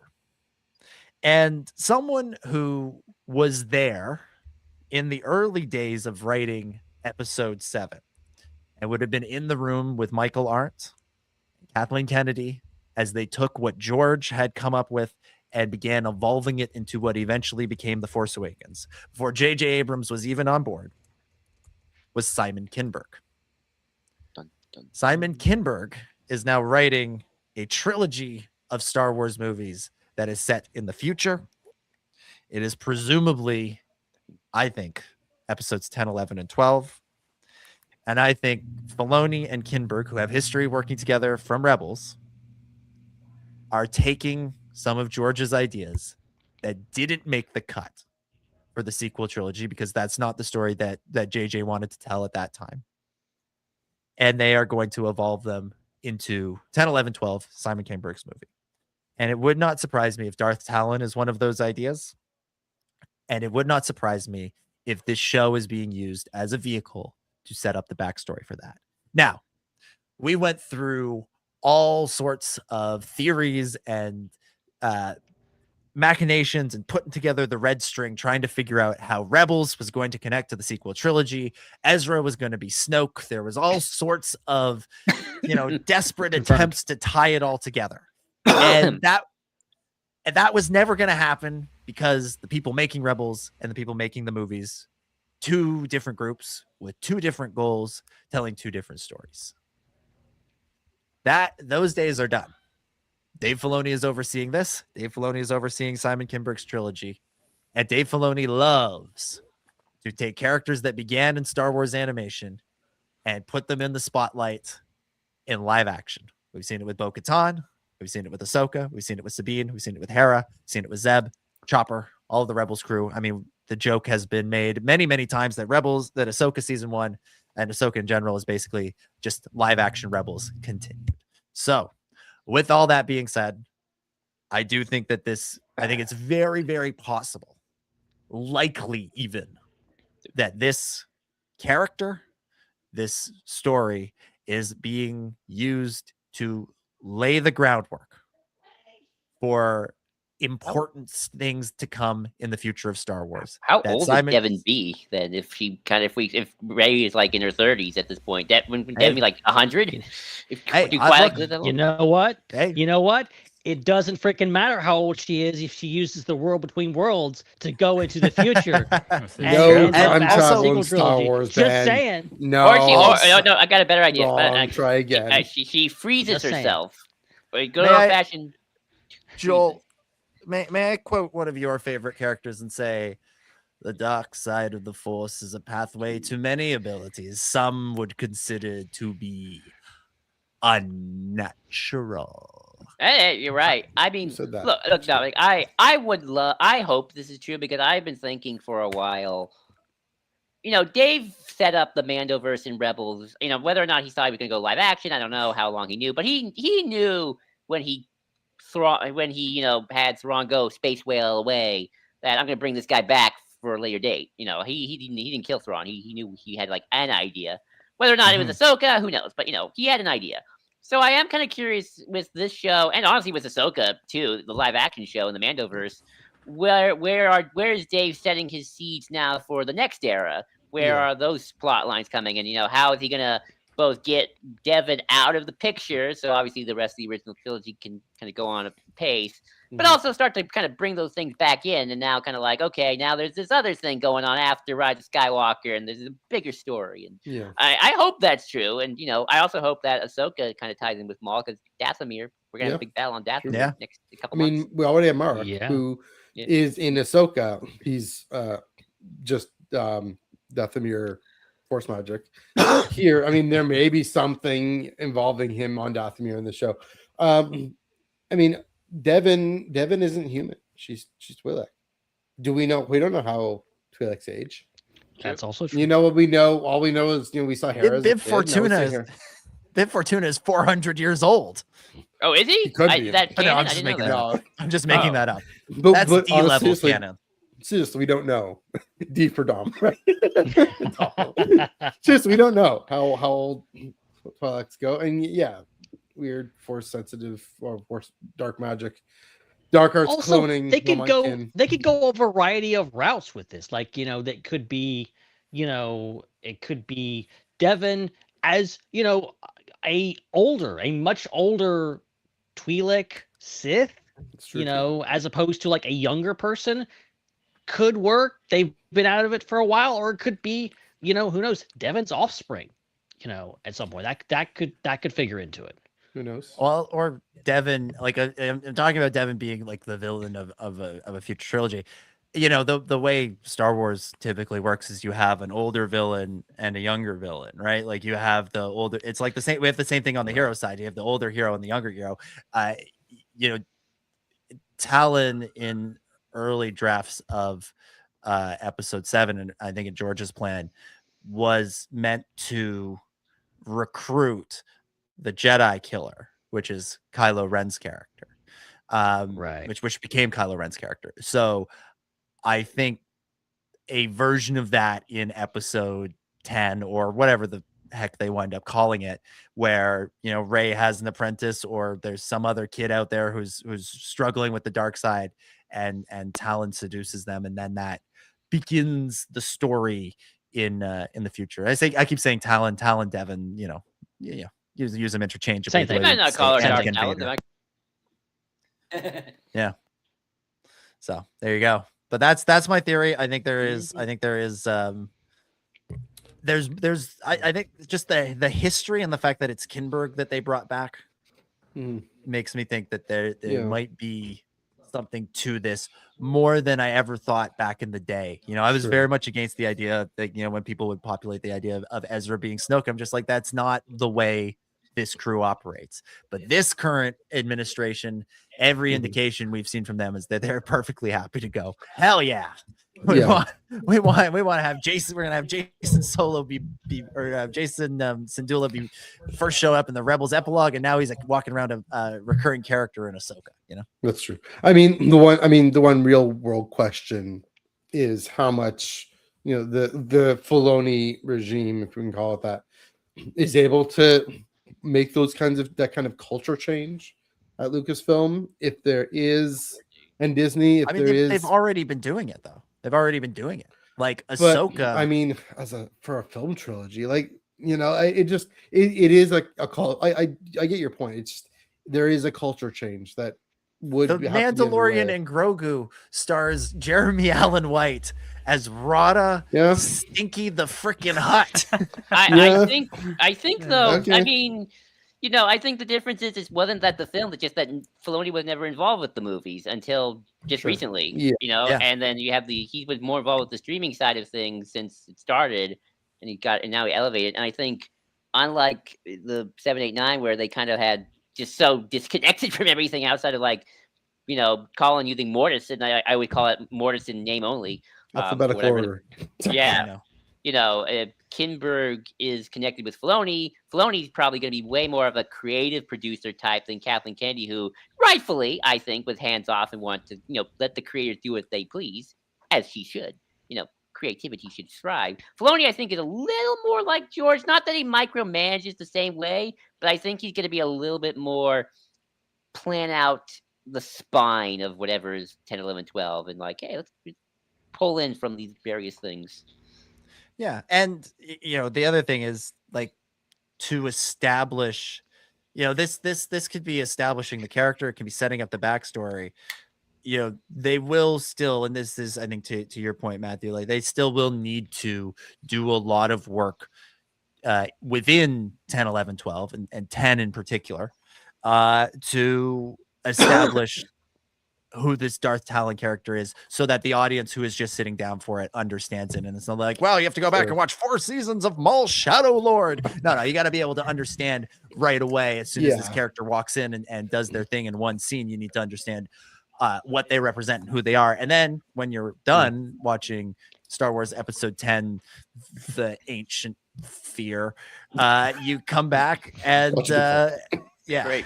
Yeah, you just wonder. You come back and you go to Disney Plus, and there'll be that big banner on Disney Plus, and you go, "Oh, what's this show?" And you start to understand it that way. Will the exec at Disney go for that? I mean, I'm not saying they won't. I'm just saying I don't think they care. Well, I think what they'll say is or the pitch. If I'm Dave Filoni, if I switch out my baseball cap for a cowboy hat, if I'm Dave Filoni, the pitch I'm making is, don't worry. We're going to write this story so that people who sit down for the first time can just watch it on its own.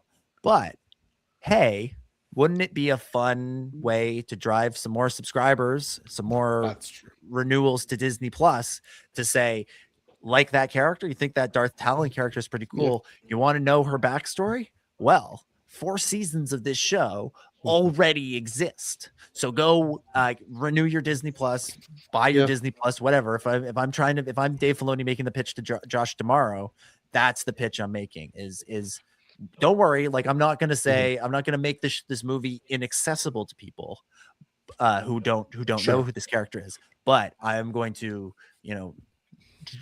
drive you more revenue, more profit by allowing a marketing opportunity down the line. Yeah, and I apologize if this has been mentioned already, but also Darth Talon was associated with Darth Crate, correct? Correct. And Darth Crate had a very similar tie-in where Darth Crate had the origins and the character of Asherad Het in the Clone Wars era. And so there's already that precedent to kind of tie in the really, really, next generation of Star Wars with that era, with the character spanning through that time and having a backstory at that time. So I don't think it's as wild as people might think who don't know about that little connection.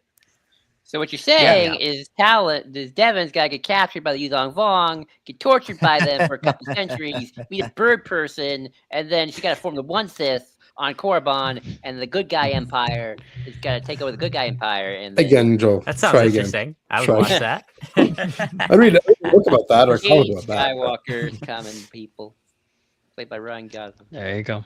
I mean, and look, like, we're setting up a version of the sequel trilogy that is very, hits familiar beats. But I think what you do with Devin across these next 3 seasons is you create a character who is unlike the other Sith that we know, the other dark side users that we know. And then you inject the story around, Rey and Devin and everybody with a whole bunch of new ideas. I mean, Joel, you mentioned the Yuzong Vong. Maybe again, this whole idea of maybe making the dark side characters and light side characters work together, kind of interesting. Yeah.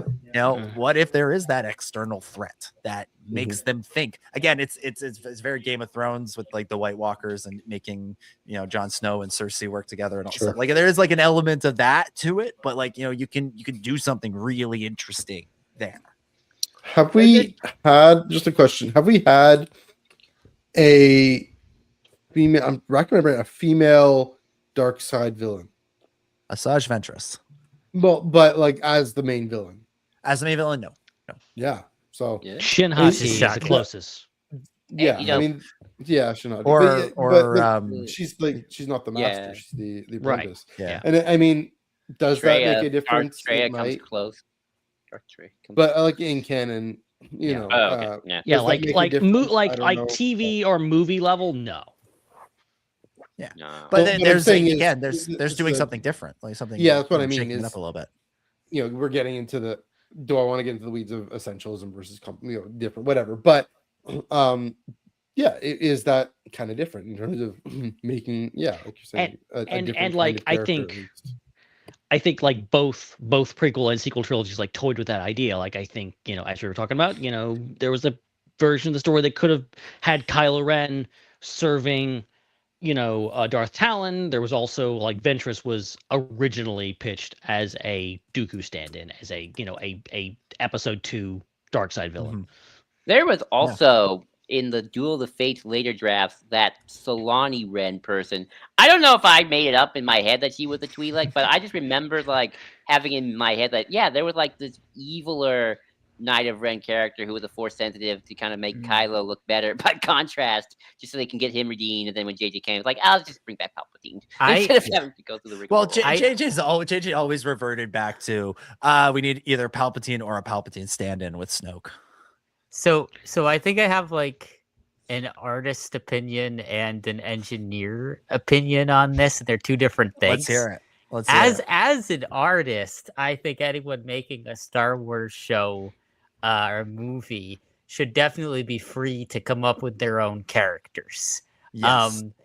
However, as an engineer, I recognize that picking the most popular characters that haven't made it into a TV show or movie yet from a wide amount of array of characters is probably going to yield better results than just coming up with a new one, because you're picking from the best of the ideas rather than putting forth a new idea that could be any range of quality. So, and I think Marvel and DC as well do this extremely well. Like the vast majority of characters that you see that are major characters in Marvel and DC in TV shows and movies have already appeared in the comic books or somewhere else, and they were the people's favorite best characters. And so that's why Marvel and DC have a lot of continued popularity to even now after, you know, so many iterations of movies and spin-offs and shows. And I think Star Wars sometimes has this weird effect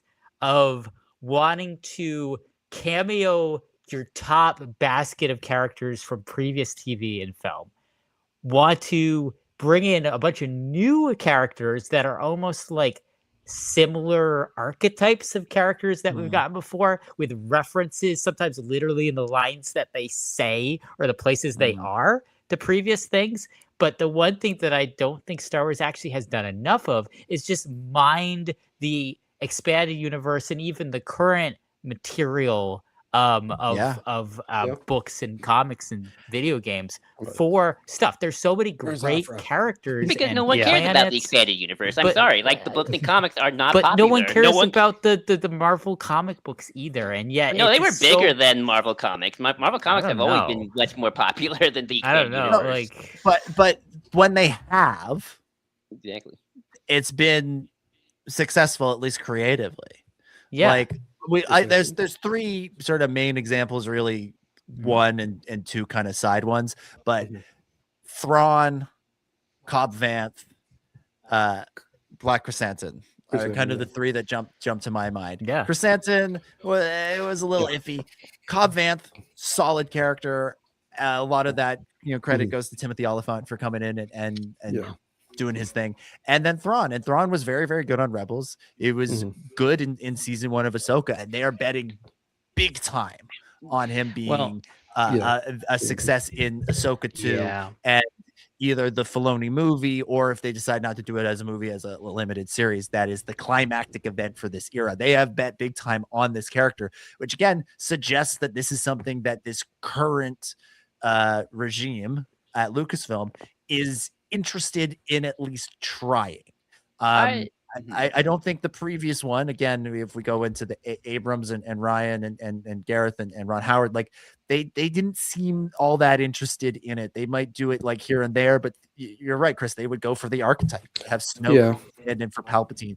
Kylo is a different. I'm not going to lump Kylo in there because there's a specific point to the way that he references Vader, but kind of hit the Tarkin mentality. Like there was a lot of intentional, like, we're doing our version of X instead of saying we have this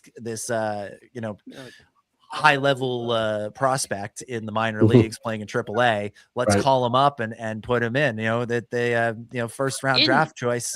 Devin might be the equivalent of Gavin McKenna. We're gonna draft her first overall with the Toronto Maple Leafs and put her on a top line with Austin Matthews, who is of course Ray. To be fair, Thrawn is just as much an archetype as all those others. Like, Thrawn is just Tarkin and the Emperor combined, and Sabayoth is also the Emperor, just but crazier. So I mean, I don't even know what Talon's character actually is. Like, everyone's always talk about Darth Talon as this great character. What is her character? Which is Talon is just cool. Characters are allowed to just be cool. Like, and Boba Fett is an example of this. And so Boba Fett is just cool. Right, that's what makes everybody go, wow, look at that character. And then you follow that up with Attack of the Clones, the Clone Wars, the Book of Boba Fett, comics, novels, all that stuff that make him cool. And that's that's the hope here. And that's why I think you start, if you're going to do this talent thing, and this is all based on this hypothetical that may or may not be true, but if you're going to do this talent thing, part of the reason you start with this is so that you can start building up the character so that it is more than just a suit. And the thing too is, I'm not saying that the issue here is having derivative characters, because I understand the point that a lot of the characters in the expanded universe are also derivative, but of archetypes and such. There's so many Vader knockoffs in the but EU. that's not the issue. What I'm comparing here Mhm. is picking a character that we already know people like versus coming up with a new character. Right. That's the difference. Like you can still be derivative and be a character that people like. I mean, BB-8 is very much derivative of R2-D2, but it's very, very likable character. Yes, the best. But I think very again, likable. the problem Well, is that the so- EU so I do was wanna never jump in. popular. It was never big. Well, Like, okay, Joel, hold on. you're, Oh, no, I didn't- hold hold on. on. Heir to the Hold Empire was huge. Let's No, let's it not, wasn't. like, the amount of Mara Jade cosplay that Yeah, you see on the internet. Yeah, but that's like and that's the such. fandom. Like you go. But to that's the what regular... I'm talking about. So, Okay, so how here's many- the thing. Joel, the how many- reason, Joel, the Joel, re- Joel, so- how many people were fans of Star-Lord and Rocket That's what I was about to say. Raccoon? Yeah, like I would say Well, that it's funny. the Marvel comics and DC comics, there's always going to be niche comics, but I think they are comics was first. Who was a lover of Guy Gardner before Nathan Fillion put on that bowl cut last The summer? problem Like, is, though, What's the problem is, funny- though, to the majority of people, Star Wars is still movies, and I Well, think I'm those talking books will about relative popularity here. I'm not talking about. Yeah. I'm not comparing like Mara Jade to Princess Leia. Like I'm not making Like, that not even- comparison here. I'm comparing Mara Jade to Delilah Blue and some of the other, post Return of the Jedi characters. Like,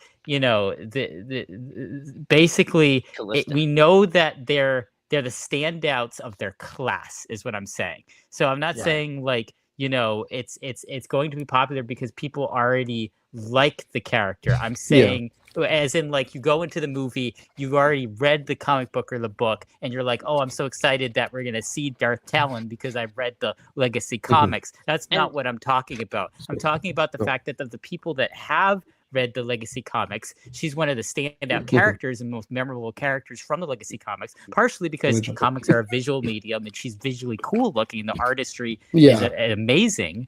Joel, I want to jump Well, I in. hate the Legacy comics, actually. So I what I'm hate the Legacy saying, comics, what I'm actually. saying here, and you are wrong.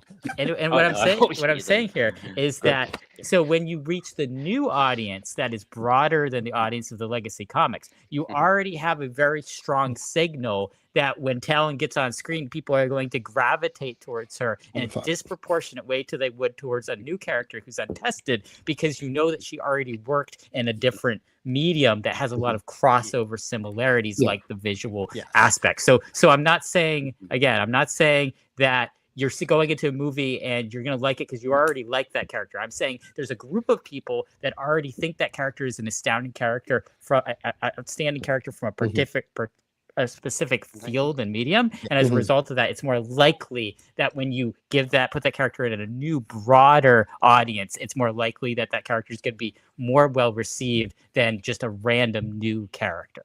And I think that audience is actually way smaller than I think. And I don't. Joel, Yeah. I'm going to go to Matthew in just a second here, but let me just make this point. We're not saying Darth Talon is Spider-Man.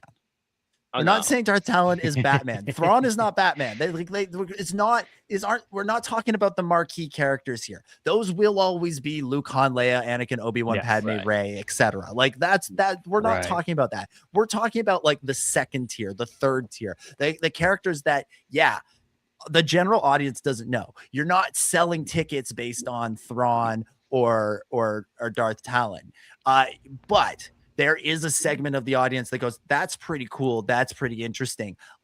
I am excited about that. You're helping to generate a little bit of word of mouth there. Again, it's not the be all end all. The ultimate result relies entirely on Simon Kinberg and whoever Dave Filoni hires to direct this movie actually delivering on the movie, because there have been some shitty Batman movies and some shitty Spider-Man movies over the years. Like it's not like that alone is not going to save it. But the drawing from the previous established, so saying we've got essentially, we've got some places where we can pull characters that already have a bit of a fan base. You're right. It's not a big fan base. It's not a huge fan base, but it is enough to like start generating a little bit of word of mouth. And then we can roll that into our good script that our good writer has written with our good producers and our good directors who are going to go, and our good crews and our good actors who are going to go deliver all this. I just have one more counter. Okay. Sorry. Let's let I have a bunch of different thoughts because I've been storing and compiling them. First of all, so do I. this when I got this signed by Tim Zahn at New York Comic Con 2024, he did a bit of a story time, and he said that this thing here, because they thought it wouldn't sell, so they this fun little special introductory prize. So for everybody who's listening, Matthew's holding up his first edition of Heir to the Empire, and it's got a little banner around it that says "The saga continues. Special introductory price!" exclamation point. So so Tim Zahn saying, oh yeah, we didn't think it would sell, and so we have this little thing, and he was amazed that I still have this thing on here. Anyway, it of course sold like hotcakes. They did not need the special introductory price after this, but to say yes, I mean, we have Star Wars novels and publishing because of this book right here. I mean, you and I agree with that. We talked about that on Eye On Canon. Another thing we talk about on Eye On Canon, Joel, is the way that novels, comics, paper canon, whatever, can be great laboratories for character. It can be great places to test out legacy characters, put them in different situations, to develop new characters and test out different angles on the archetype. Hafra is a brilliant angle on the Han Solo archetype. She's so different. She's clearly identifiable, but so different. When is she going to come on screen? We don't know. But that's a good question. So can't do anything now. I think what Chris is saying is there are folks who get the evidence from the laboratory tests. To use the metaphor, the laboratory tests have come back. Oh, this character really works. This mix of characteristics really works. The kind of the story beats of their origin, for example, like Captain America, his story beat origin really works. Let's make it one of the first few Marvel movies. Similar thing. I mean, with Thrawn is a similar idea there. Speaking of Tim Zahn, so that was that point, and so yeah, here for it. Want to see it. I think a better parallel may be the show we're ostensibly talking about right now is for when this works the best is when you get a legacy character, call him Maul, and a new character, call her Devin, and they both have these compelling parallel arcs in this show that come together, and that it's kind of has equal weight to them. And I mean, that's the magic of this season is, we thought, Maul is a main character. I'd call Devin a main character of this show, and she has such a. She's gonna be the one with the arc. I mean, she can actually change and evolve. So that's ideally, hopefully, maybe the model going forward. I do think Luke and Rey in The Last Jedi have a bit of that, but Chris, to your point, it's always been, Ahsoka and Rebels. It's been Ezra's story. It's, I mean, Luke and Mando. It's Grogu and Mando's story. Yeah, Obi-Wan and Anakin in Clone Wars.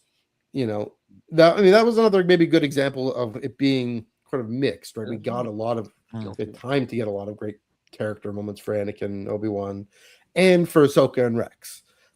That again, the alchemy there. So maybe in this sequel trilogy, whatever we call it, for that to be the new way going forward, and something that Filoni and Kinberg and them would hopefully see as working well, as a way of bringing old fans in, getting new fans in.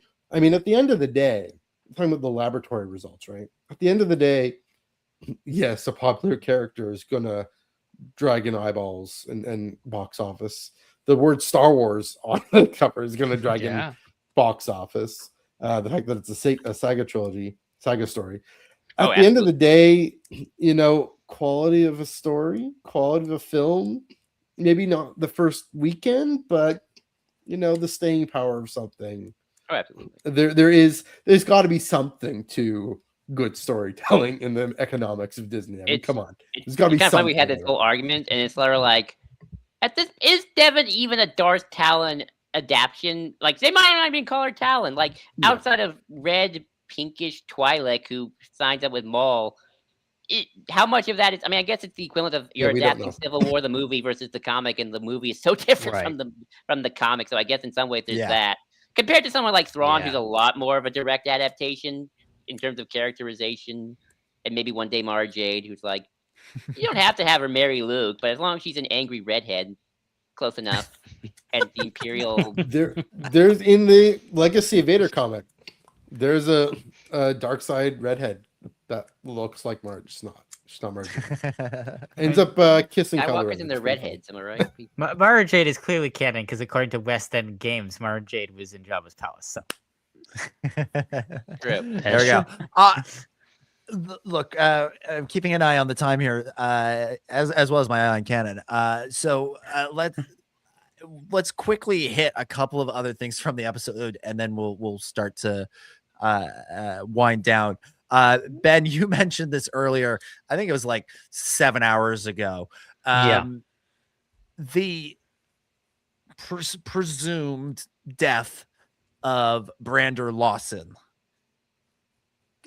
What did you think of that as a sort of wrap up to his arc for this season? And yes, I'll ask the question: will we be back next year going somehow Brander Lawson returned? Ben, what do you think? I mean, I think it's a great way. I think I loved the interactions between him and Riley these episodes.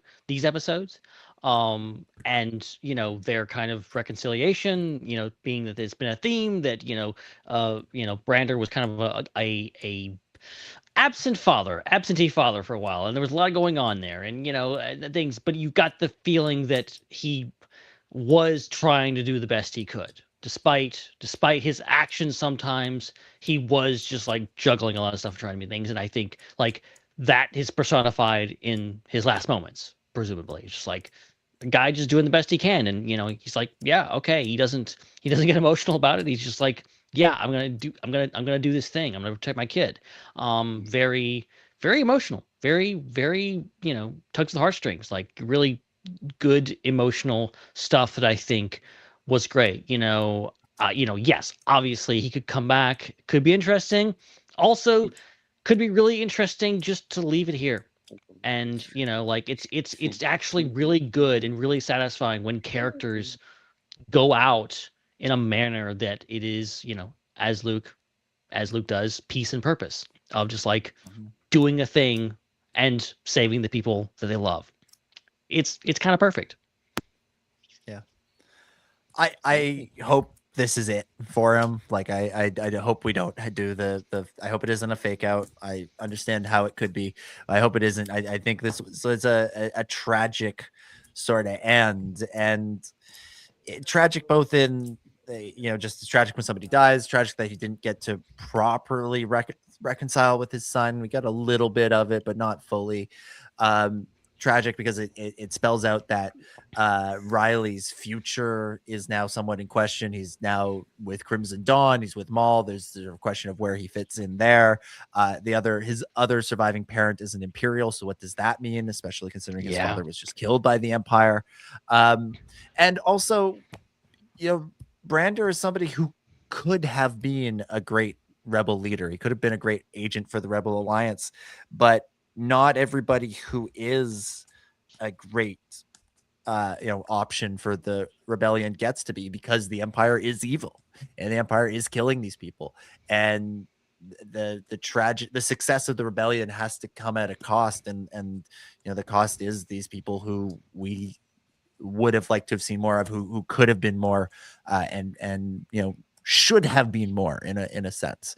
And Obi-Wan says to Ice Cube Jr. in Obi-Wan Kenobi, there's not a lot of heroes, or heroes are something that is sort of in short supply, and the reason is the Empire keeps killing them, and Brander's kind of an example of that. So it was tragic. Yeah, that's the sorry, go ahead. You good? Oh, I was just gonna say, I think that Riley and Devin are Kira's parents. There we go. Kira's already born. She's like 10 years old. Okay, they're going to be her adoptive parents who are going to raise her for the rest of her life. Okay. So I guess devil's advocate, I could see them doing the Miss thing because Lawson's a dad, and maybe for the kids watching, the 10-year-old, 12-year-old, they might just want to be like, let's not show a dad character get shot down. That might, That's freak true. out some people. Oh, for So sure. devil's advocate there. But we're watching a show about a guy who got cut in half. This is a universe where someone exploded and had a clone ready to go.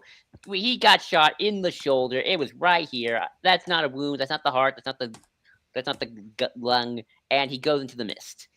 I know my storytelling 101. I know every cliche. Star Wars always does the cliche. There's a lot of evidence that he might not be dead. That's my devil's advocate of like, maybe they just didn't want to show the dad character getting shot down. I think a couple people could be not dead for sure. Anybody who we did not physically see die might not be dead in this episode, and there's a few of them. Yeah, I mean, well, Rook cast. I mean, we hear the Vader. That's pretty definitive, but yeah, you never know.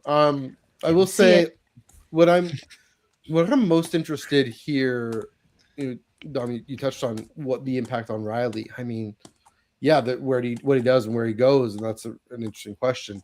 His father just died, right? And if that's the case, right, or he thinks his father just died, whatever it is, he doesn't know.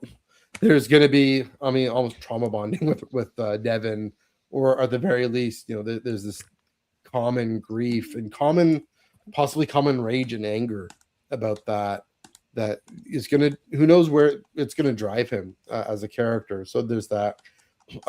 Chris Abbott on the tractor beam last night, we talked about this as well, and just the possibility, at least, that Lawson might want to, or might be maybe tasked by the Empire to go track them down because he wants to go find his son if he's still alive. If not, Dom, I agree. It's interesting. I'm on the fence, admittedly, about that, but yeah, it really. I mean, the whole Lawson's whole arc in this, the lawman who's now wanted, right? I mean, Two Boots kind of expresses it is the tell part of it a little bit, because he's so focused on procedure and the rules and he's the one who calls in the Empire. That fact that he's on the run is weird for him. Yeah, man. At the very least, it's like, what a way to go. Standing up to the Empire, sacrificing yourself for your son, for your family. Yeah. I mean, and is the good cop who believes in justice in an unjust time. It underscores the message that there isn't a place for that kind of character in this era, and that's why you need a rebel alliance to restore some semblance of justice, because the people who wanted to uphold, if not the old ways, the ideals of the old ways, cannot exist in this time. Palpatine won't allow for that. The other thing I think we should hit really, really, really, really, really, really quickly. Dryden Voss makes his return. Dryden Voss makes his return. Chris, take it away. What'd you think? Yes, I was very excited to see this. I'm a little upset that Paul Bettany wasn't the actor. But still, amazing. Forgetting who did it, but he did an amazing job. Very good job, yeah. And that's really, really exciting. Again, wanting to see more tie-ins to the Solo movie, Crimson Dawn, potentially Kira, as I keep mentioning, is like one of my big asks for this series that I really think has an opportunity to do that. And I'm excited that so far they've done everything, that they need to do. Like, first they dropped the mention of Crimson Dawn, and then he shows up, so now we just need season 2 to get a little bit more into the backstory of how he comes to power, how Maul goes about this sabotage of the leadership that he's about to go on, and then how everything gets set up that eventually we see in the Solo movie. And what I really hope the most is that, regardless if we actually get to the point where we're close to the Solo movie, or we see like how Kira joins and is recruited by the Crimson Dawn, regardless if we see that in this show, I really hope that making it a point to bring Crimson Dawn into Maul Shadowlord as a major plot point. I'm hoping that what this means is that even if this show doesn't complete that story, that there's going to be a precedent for some other show or movie to come along that completes that story, and we end up actually getting not just the backstory for how the things and events in Solo came to be, but also like what happened after that, which is the real exciting thing, because that was one of the wildest cliffhangers to never pay off in film history. Yeah, still kind of shocking that has not yet been picked up on. All right, I think it's that time. One more time for season 1 of Maul Shadow Lord. It's time for your favorite segment. It's time for my favorite segment. It's time once again for Ben's Connection Corner. Connections in the corner with Ben. It's Ben's Connection Corner. Do. How's it going, everybody? Ben, take it away. What do you got for us? Well, it's funny that you just mentioned Dryden Voss. There's something about Dryden Voss that I noticed in animation that I never noticed in live action, was his weirdly long, like super long thumbnail. Like he has his fingernail on his thumb. Wow, okay. Is really, really long. And once you see it, you can't unsee it. And I'm like, is this a spice nail? Is this what is this about? Also, actually, don't tell me. I don't want to know. I'm not going to speculate on that. I'm not sure. Carrie Fisher had one of those during Return of the Jedi. Which is like, why do you even need that when you have all of Hoth in the previous movie that you could just dive into?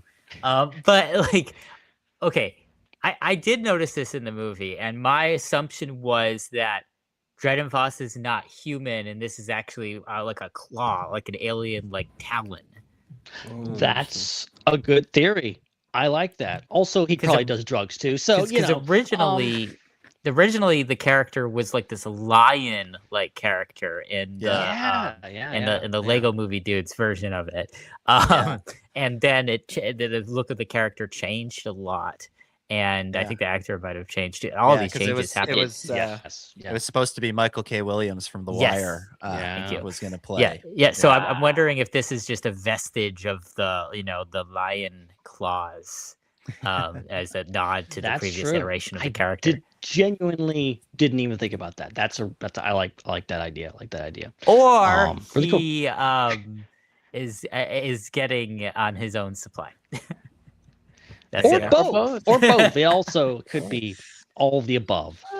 Tomato, potato. Okay, so we get actually Iko Diodaki actually name drops Maul as the Shadow Lord.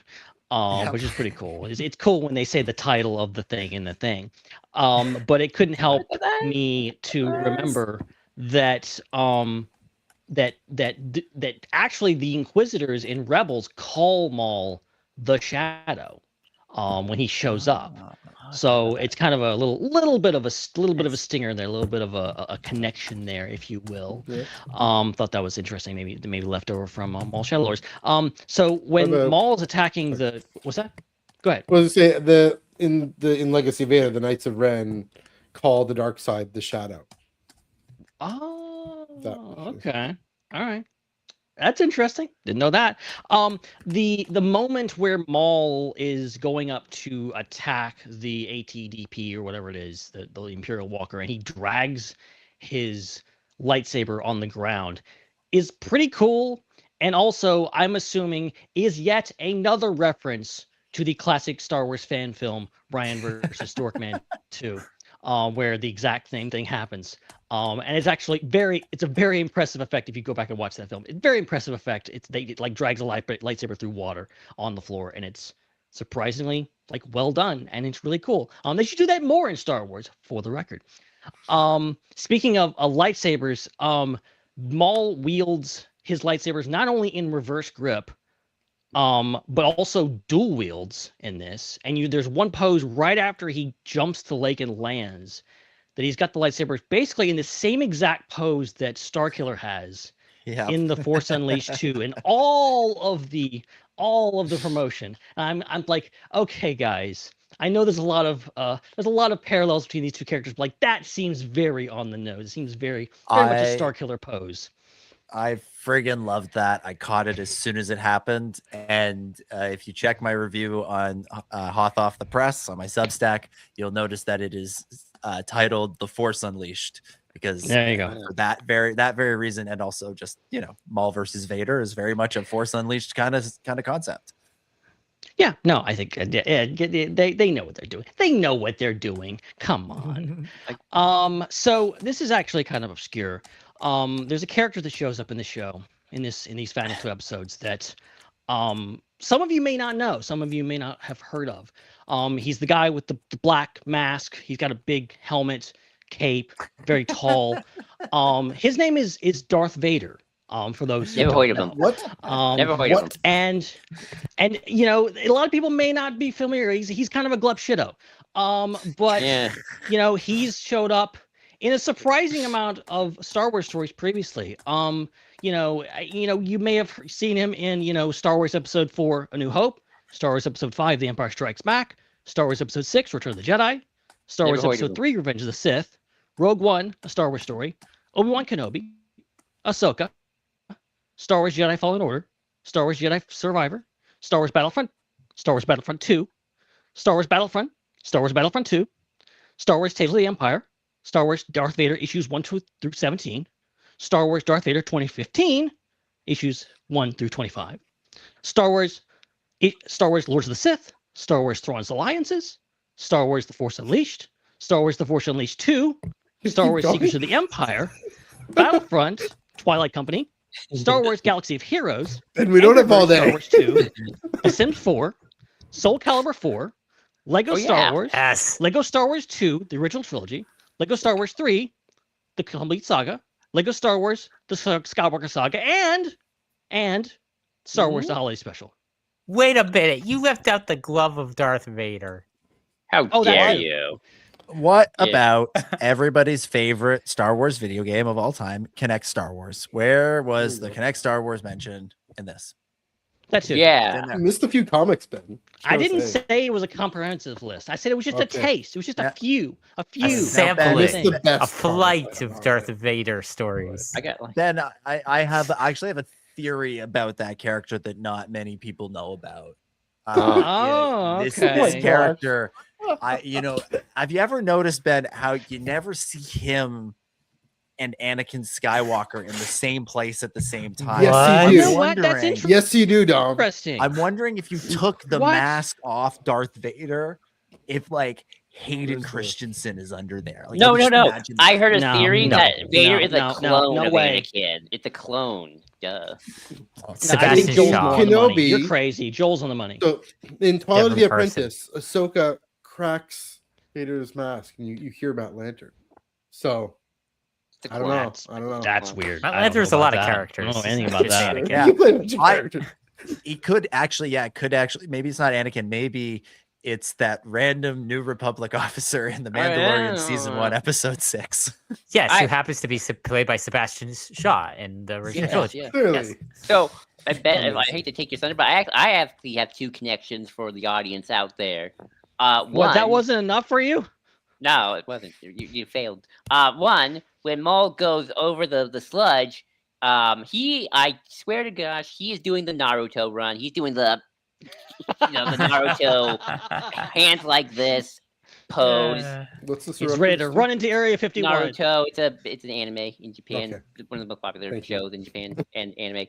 My second connection is when you really think about it, this is a more successful version of what happened in Twilight of the Apprentice, where Maul finds a student, gets the master killed, and actually gets the apprentice / brother sibling he wants. Compared to Twilight of the Apprentice, where Kanan lives, he has to run, and Maul doesn't get an apprentice. So this is actually somewhere weirdly. And also makes Twilight of the Apprentice makes so much more sense when you watch those episodes, and it's like Vader arrives and Maul is out of there. He just takes off like immediately.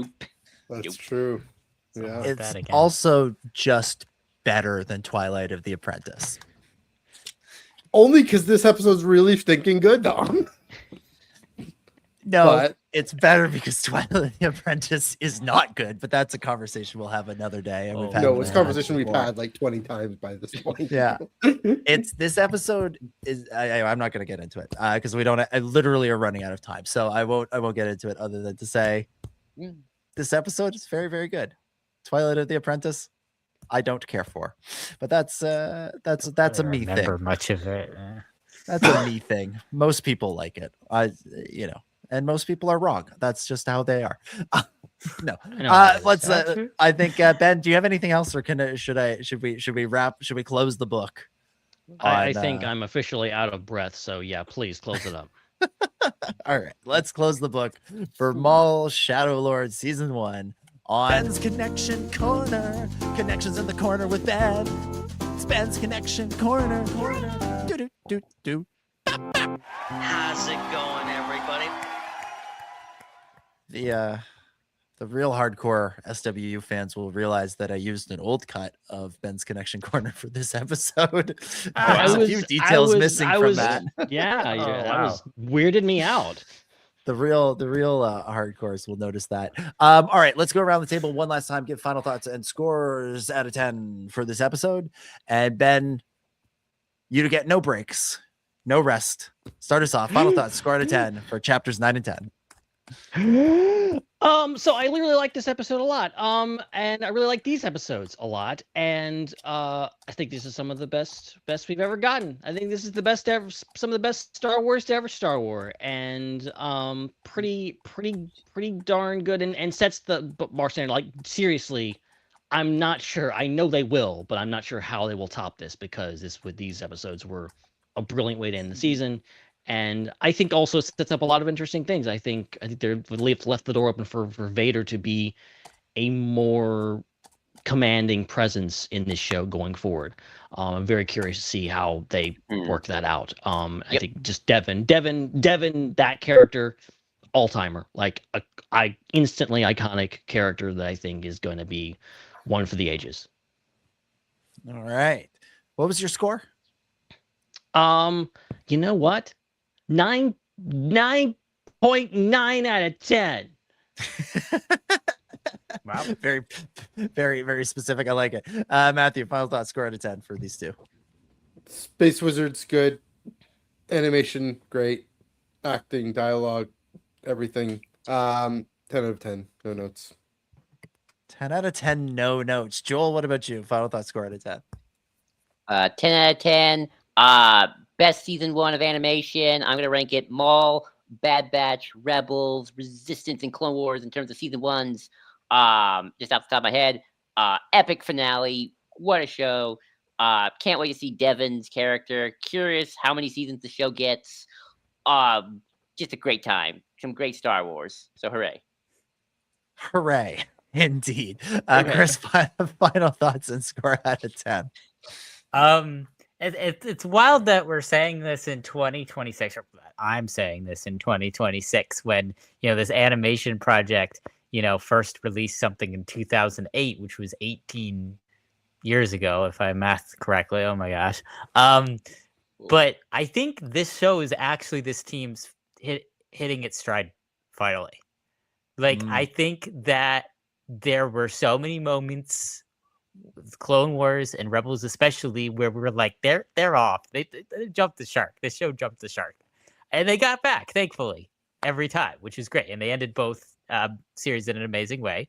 I think there was less of us noticing that in Bad Batch, but there were still some moments where we're like, what are they doing? Here and there. But I feel like this show, there weren't any moments where we're like, what are they doing? Like every minute, every second of this show was good, made sense, and fit narratively with, I think, the intent of what they were trying to do and didn't miss. And that's incredible. So I think the team has finally grown up. The team is finally 18 years old, has grown up, and now has put out a masterpiece of an animated show. And I agree with Joel. I think it is the best first season of a Star Wars animated show for sure. And it's just such an incredible foundation to build on for what we could get. Like Ben, I'm like, how do we get better than this? But I can only imagine we will, because this team is just going to keep chugging forward. So this is awesome. This was amazing to watch. I'm so excited. This is a part of Star Wars canon now, and we're going to keep building off of it. This is a 10 out of 10 Grand Slam home run of a finale here. Yeah, 10 out of 10. No doubt about it on this one. The first episode was great in and of itself, and then the second episode essentially, as I said off the top, managing to walk the line of just being the wish fulfillment of the lightsaber duel between Darth Maul and Darth Vader, while also simultaneously serving as the perfect conclusion to season 1 of the story that they've been telling across all these episodes. Yeah, cannot say enough good things about it. So yeah, 10 out of 10 from me. And I think with that, we will begin to wrap things up for this week. Thank you so much for watching and listening to the show. Of course, don't forget to follow us on social media. Search for @the SWU. You'll find us there. Dominic, thank you so much for hosting and moderating this amazing discussion we've had. Oh, thank you. It's been a lot of fun. It was great to hear everybody's thoughts. It was great to get everybody so passionate about the future of Darth Talon or Devon or lack thereof. We will see how it all plays out in the years to come. But yeah, great fun all season long talking about these episodes. And yeah, boy, I don't know what I'm going to do for the next 2 weeks until we have another new Star Wars thing to discuss when The Mandalorian and Grogu comes out. It's what a time! What a time to be alive! What a time to be a Star Wars fan. As we mentioned off the top, you can check out my Substack, dominicgjones.substack.com. And you can read my reviews of the episodes there. And please don't hate me because I don't like Twilight of the Apprentice. As I said, it's a me thing. One day I'll explain it to you. I know most people really enjoyed that episode. And I'm trying this thing of not like poo-pooing what other people like. I'm really trying not to do that, but it's harder than you think. Yeah, love these episodes. These episodes were amazing. And bring on season 2. Can't wait. See everybody again in 7 days' time. Sounds like a great episode of Lothal Strikes Back. That's what it sounds like. @DomicJ25 on social media for those that aren't watching and don't see it on the screen. Ben, thank you so much for hosting as well.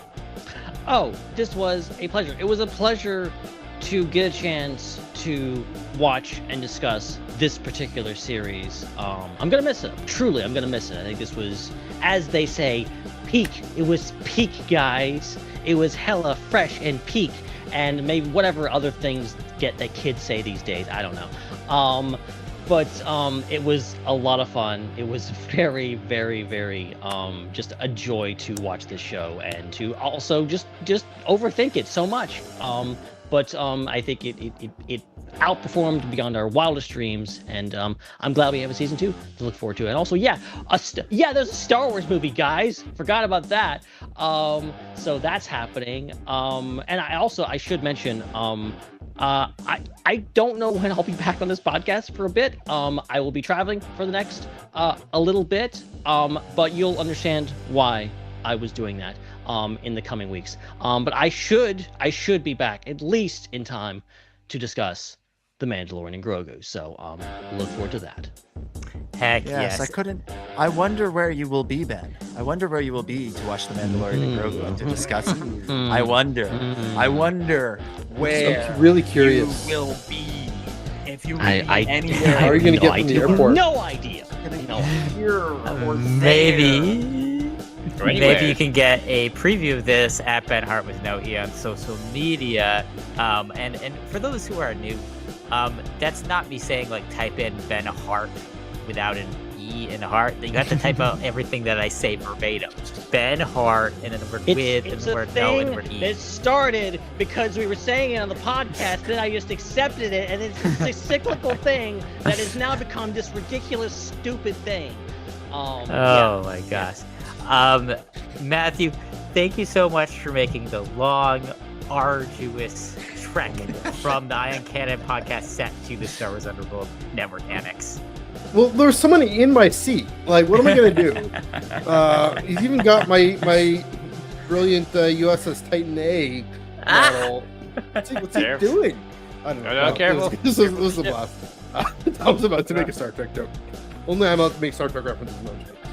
Yeah, this was a blast. I'm just holding it hostage. Or you're holding the Enterprise hostage.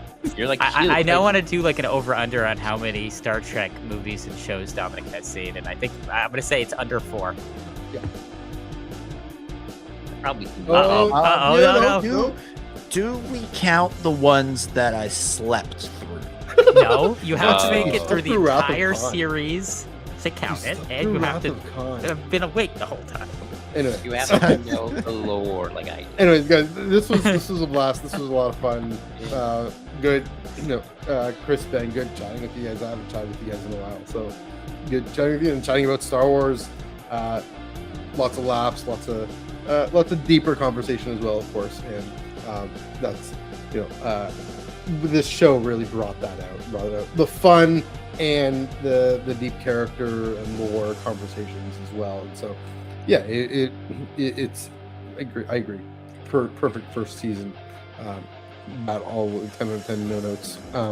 Can I do the plugs or do you want to go? Do the plugs. Okay, I'll let Joel plug Eye On Canon that we mentioned a lot, but except to say it is kind of books focused in some ways and intellectually focused in other ways and whatnot.